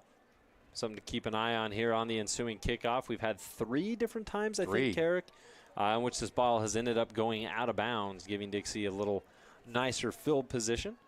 Obviously, you want to make sure you keep it away from someone like Rand Sawyer and the explosive ability that he has. And they are going to just kick it to the side again, but this time it's going to be caught, and then the returner falls on it across the 21 at the 22-yard line, just about. It's the tight end Johnson, where Dixie will take over. Maybe you can't really let that one go for fear of leaving it in play and leaving it up to be recovered. But if it could have gone out of bounds, you got extra 13 yards out of it. But Dixie will start. They mark it at the 21. Look at Asa Lapati in there. And he's out blocking for Sawyer. And he'll slice and dice his way for 3 yards off the left side. 2nd and 7. Ball out to the 24-yard line. Flyers have all 3 timeouts. 3 minutes to go. Plenty of time.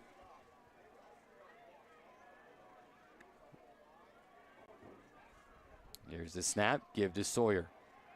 Lowers the shoulder, spins off of a defender. He's got the first down, and then an extra yard across the 30 to the 33-yard line, and the chains will move. Fabulous Freddy's first down, 2:47 to go. Dixie moving, not wasting too much time. And here's the thing right now, Carrick, I really believe that Pineview's defense has made adjustments to really contain that edge, right? The ball wasn't whipping around that corner like it was in prior quarters. They've been able to get 2 stops off that. So what does Dixie do? Rand Sawyer up the middle, ends up resulting in a pretty nice gain and a first down. Clock rolling again, 2:25 to play. High snap, brought down by Truman. Give to Sawyer around the left edge, and he's got 9 yards. Check that. They'll scoot it back to the 40. We'll call it an 8-yard pickup. 2nd down and 2 upcoming. It looked like, you talk about Pineview making those adjustments on the edge. He did pick up 8, but it looked like he was going to have a lot more space, and then it closed quickly. Yeah, and they sent the tight end Isaiah Johnson in motion there. He came around that corner, laid a pretty nice block. That certainly helps. 1:54 to go. They'll go back to Sawyer. Breaks a tackle in the backfield, and then gets the 2 yards necessary for the first down, and the chains will move. I know they're going to say he was short. Yeah. Just shy. They'll huddle. Roger Christensen, the PA announcer, was fooled by it as well. He was just based from the initial spot on the official on the other side. He was a yard or two beyond the stick and then moved in when the ball was marked. Are they going to move it here? They're going to pick it up. Oh, we got a flag. A face mask. Okay. Now forget the short game. You don't need it when you get 15, and that's going to move the Flyers right on up into Pineview territory. Clock has whittled down nicely. You talk about Pineview, only one timeout in their back pocket. 1:46, 1:45. Clock continues to move here. Into Pineview territory at the 42-yard line. And here's Sawyer. And he's wrapped up and brought down from behind in the backfield. That's Eli Nielsen. He's made a couple big-time plays tonight. Does it again right there. Nielsen gets up, gets a massive high five from Curtis. They're fired up about that one. It's a TFL. 2nd down and 11 for Dixie. And a quick snap to Truman. Give to Sawyer again. Up the middle. And a huge collision. Curtis. A pickup of 5. And 2nd down and 5. Clock rolling. 1 minute to go. You wonder, is Dixie going to think about spending some timeouts here? Or are we just content to try to win this thing and let the clock roll? Here's Sawyer. Tripped up. Great tackle at the 35-yard line. And that's Carson Curtis. He was our Intermountain Sports Performance Star Watch tonight. A huge tackle. Now it's 4th down, and now Dixie's finally going to call a timeout with 40 seconds left. I can't say enough about Carson Curtis, Eli Nielsen, these type of guys right now for the Panthers. We get a great look at it here. It's just Curtis slipping through. You think you got a hat on, you think he's blocked up, and then when you blink, he breaks through, makes the tackle, and it's an excellent one, too. Nobody is harder to tackle, not even in region, maybe the state of Utah, than Rand Sawyer with a little bit of space, and Curtis has done it multiple times tonight. You have to appreciate that effort that he's shown forth. Timeout's brought to you by Dixie Chiropractic. Take a timeout with Dixie Chiropractic. Most advanced technology and expertise in St. George. Proud sponsor of Region 9 Athletics. 40 seconds to go. It's 4th down and 3.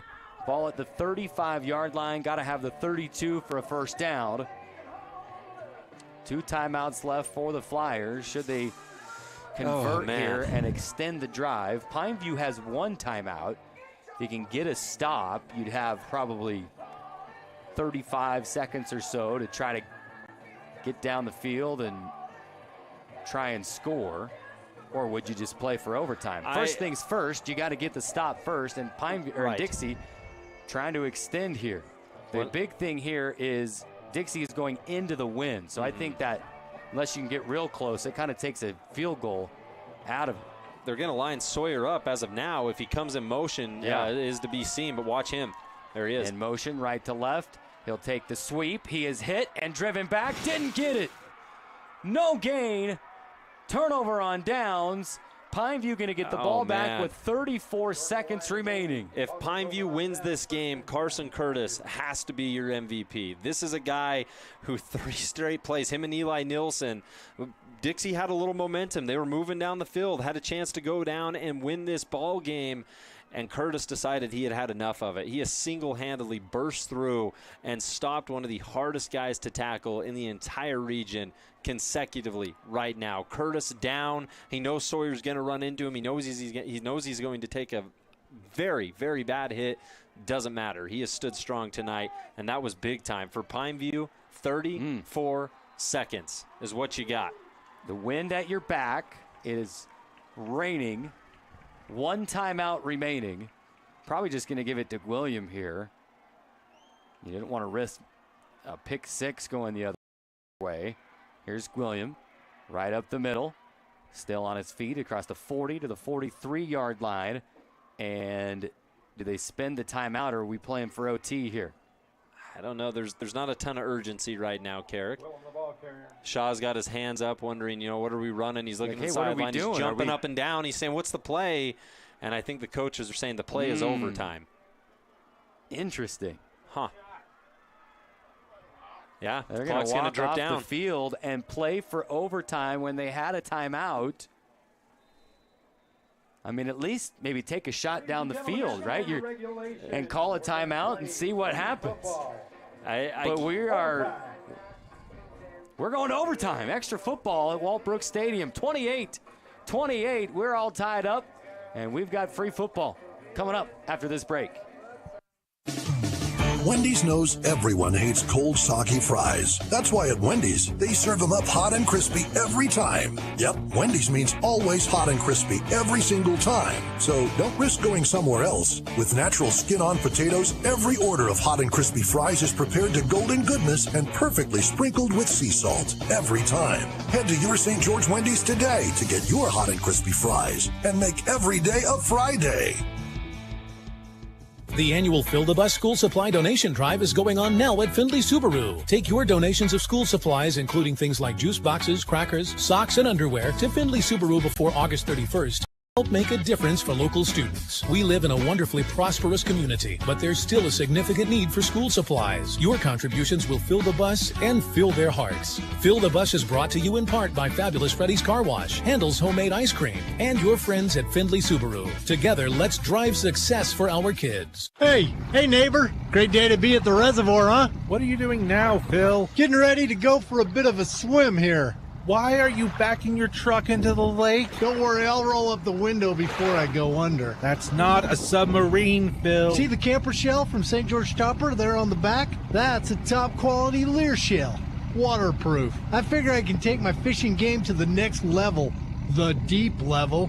That's where you find the big boys. This isn't going to work out well, Phil. No, I used waterproof duct tape to seal the undercarriage. I'm onto something here. I'll start calling search and rescue. This is Kyle with St. George Topper. Come in now for any new Lear 100 XQ shell, and we'll throw in the carpet headliner, fold-down front slider window, and keyless entry upgrades at no extra cost. That's a $680 value. Boldly going where no... Well, at least his fishing gear will stay dry in that new Lear camper shell. St. George Topper. We're on the boulevard. Don't go topless. Welcome back to the action, brought to you in part by Ideal Home and Paints. Welcome back to Dixie High School. You're in Flyer territory, says the big wall on the north side of the stadium. But Pineview, the team making a statement in the second half. Trailing 28-14, the Panthers score back-to-back touchdowns to tie it up, and we are headed to overtime. And why not? It's windy, it's rainy, it's finally not hot anymore, so it's a little bit chilly outside. We're in the press box. Why not? Let's play extra football. Carrick Segmiller, Rustin Burnside with you. What a game this has been. Oh, man, it's delivered in every sense, right? Last year, a 29-28 victory for Dixie in particular. They had to come from behind. Pineview does it here. You talked about a Carrick to tie it back up, and it's fitting that a game like this goes into overtime. We've seen it all. We've seen great defensive stands, great individual efforts, wildcat formations in the end zone aplenty. It's where the majority of scores have come from both of these teams. It just feels like the type of game that is very worthy of an overtime setting. Dixie getting fired up on their sideline, Pineview over on theirs as they meet right at that Dixie D at midfield. And I wonder, what are we going to see here? Because these teams have been at their best tonight when they've been in deep into opposing territory, right? In overtime, that's the ideal format. That's all you're doing is working with the football in a short field. And I have a feeling fireworks aren't quite necessarily done yet. Region 9, Hearst-Ace Harbor for you. Crimson 35-0 over Snow Canyon. Early fourth quarter, that update was. Up in Cedar, Hurricane has roared back to take the lead at the end of 3, 21-20. The Tigers on top of the Reds, heading to quarter number 4 was our last update. Great game. Great game. And it looks like we're going to see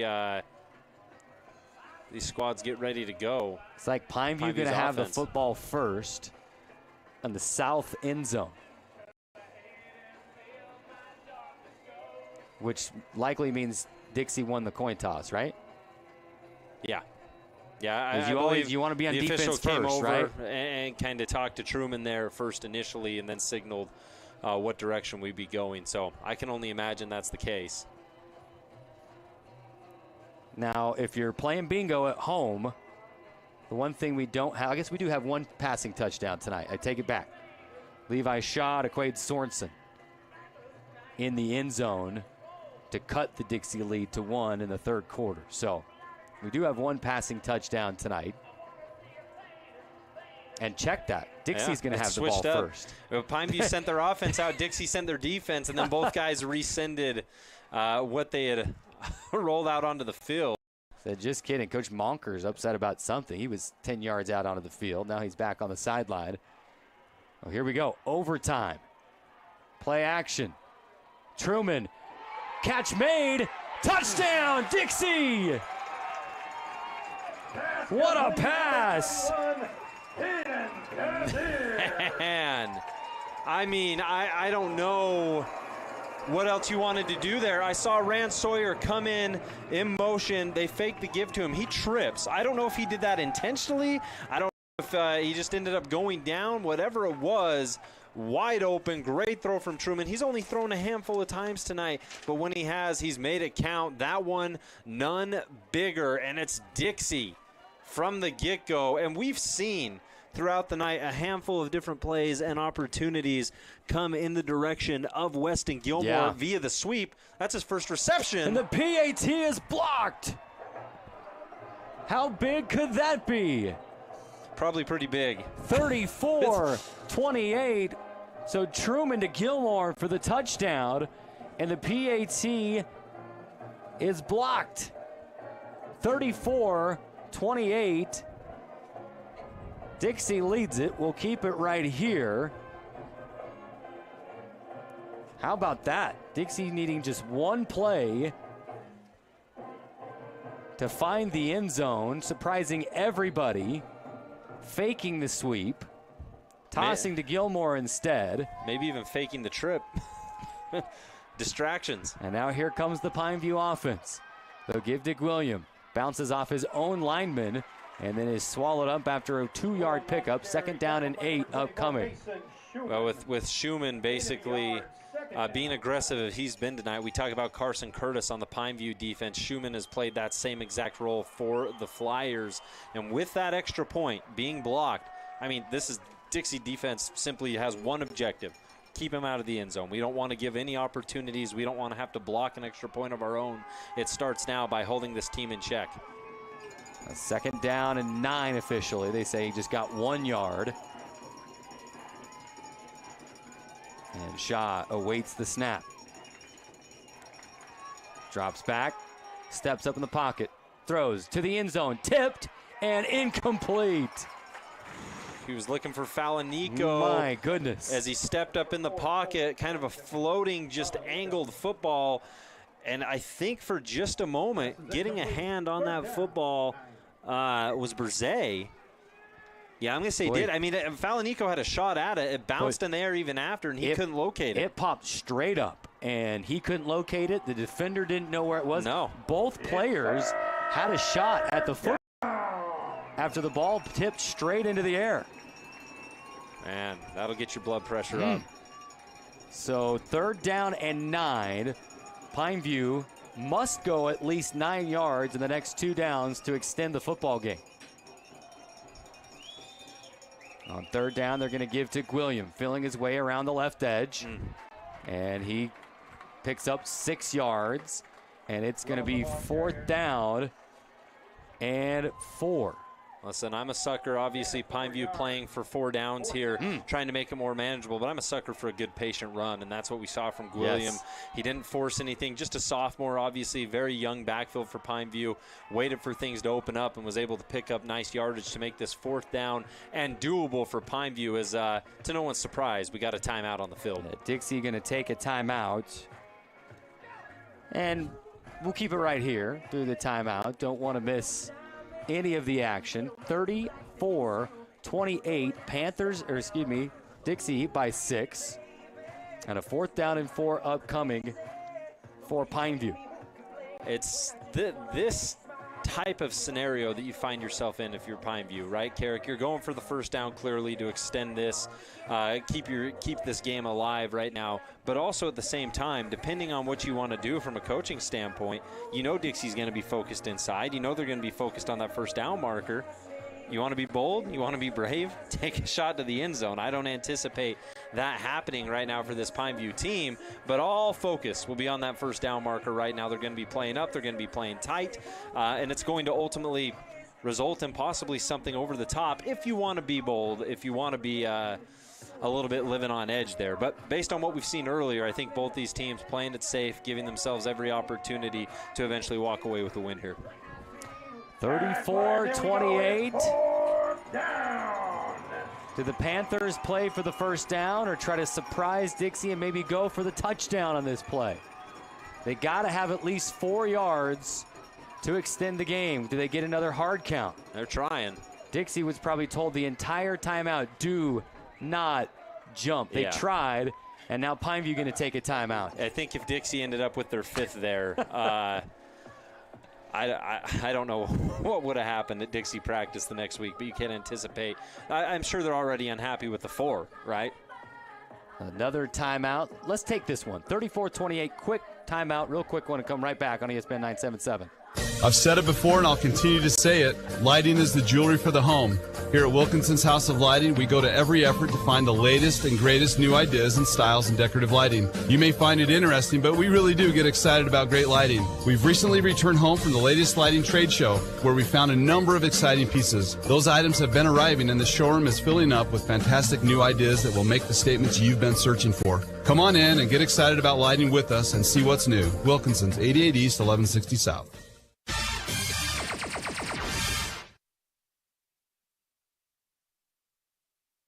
(34-28) back to Walbrook Stadium. The Flyers a 6-point lead in overtime. Dixie scoring first on their first play of overtime. PAT was blocked, and now Pineview facing a 4th and 4 from the Dixie 19-yard line. Gotta have the 15 for a first down. Or you can try to go to the end zone and try to win it, or tie it. What do they opt to do here? They've drawn Dixie offsides 4 times tonight. And they try to get that again. Not likely here. Here's the snap. Shaw with time across the middle. Incomplete! And a flag! Flags. 1, 2 flags on the field from the far side. From the back, multiple flags come in. And I got to get a look here at this replay, courtesy of... There definitely was a player coming across the back of Fiafia. It was the defender, Tano Anzalone. Had that interception earlier in the game. Made contact, and the arm was coming across the back as well. They're going to get a new... It's raining outside. They get a new football, and then it hits the turf on the toss back in. So now that ball's wet. It was the right thought.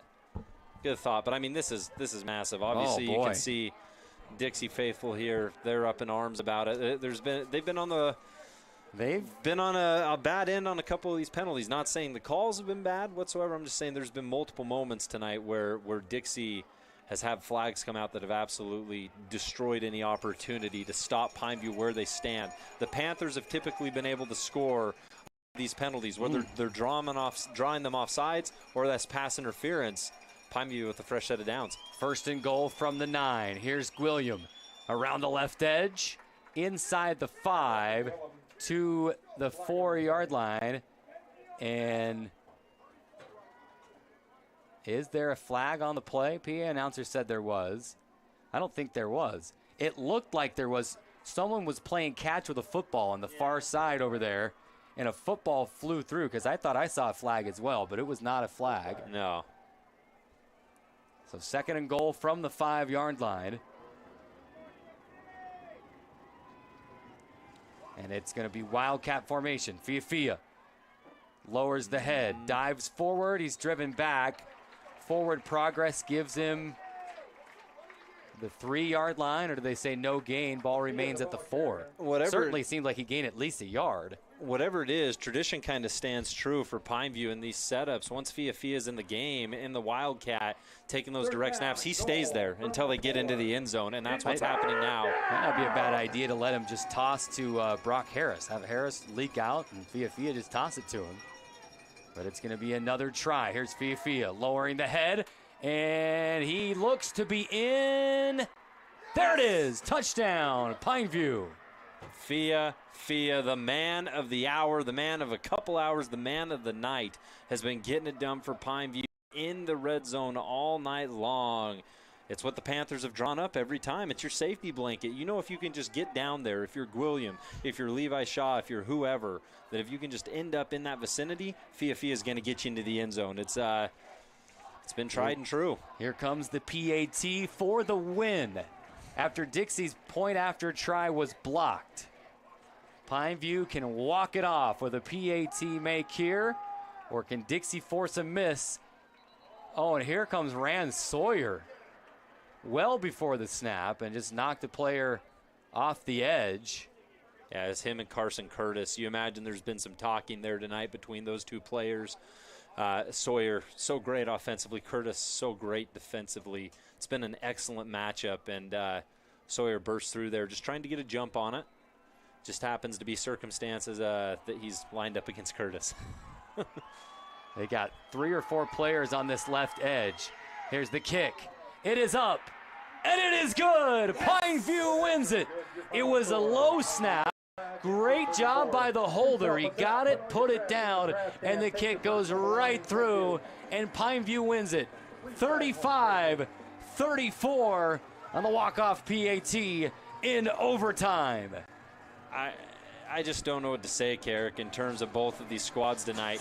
Both were down in certain situations where they had to scrap, figure some things out, and put themselves in a position to win this game. Dixie fought back, then Pineview fought back, then Dixie fought back, and it's the Panthers with the last blow. It's fitting that we went to overtime.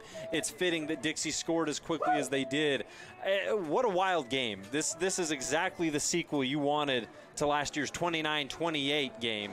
This time it goes in favor of the Pineview Panthers getting the W. They're going to advance to 500 on the year, 3-3, their first region win of the season. They are now 1-2 in Region 9 play, and they had to earn absolutely every bit of it. And one of the most underrated things, special teams. And how important is special teams? Well, tonight, special teams meant absolutely everything in this ball game. They block the PAT after the first overtime score, end up getting down the field to get a timely pass interference call that ultimately gets them into the end zone. Fia one more time for the Panthers. The extra point up, through, and it's good night here at DHS. The Panthers with the victory. What a win.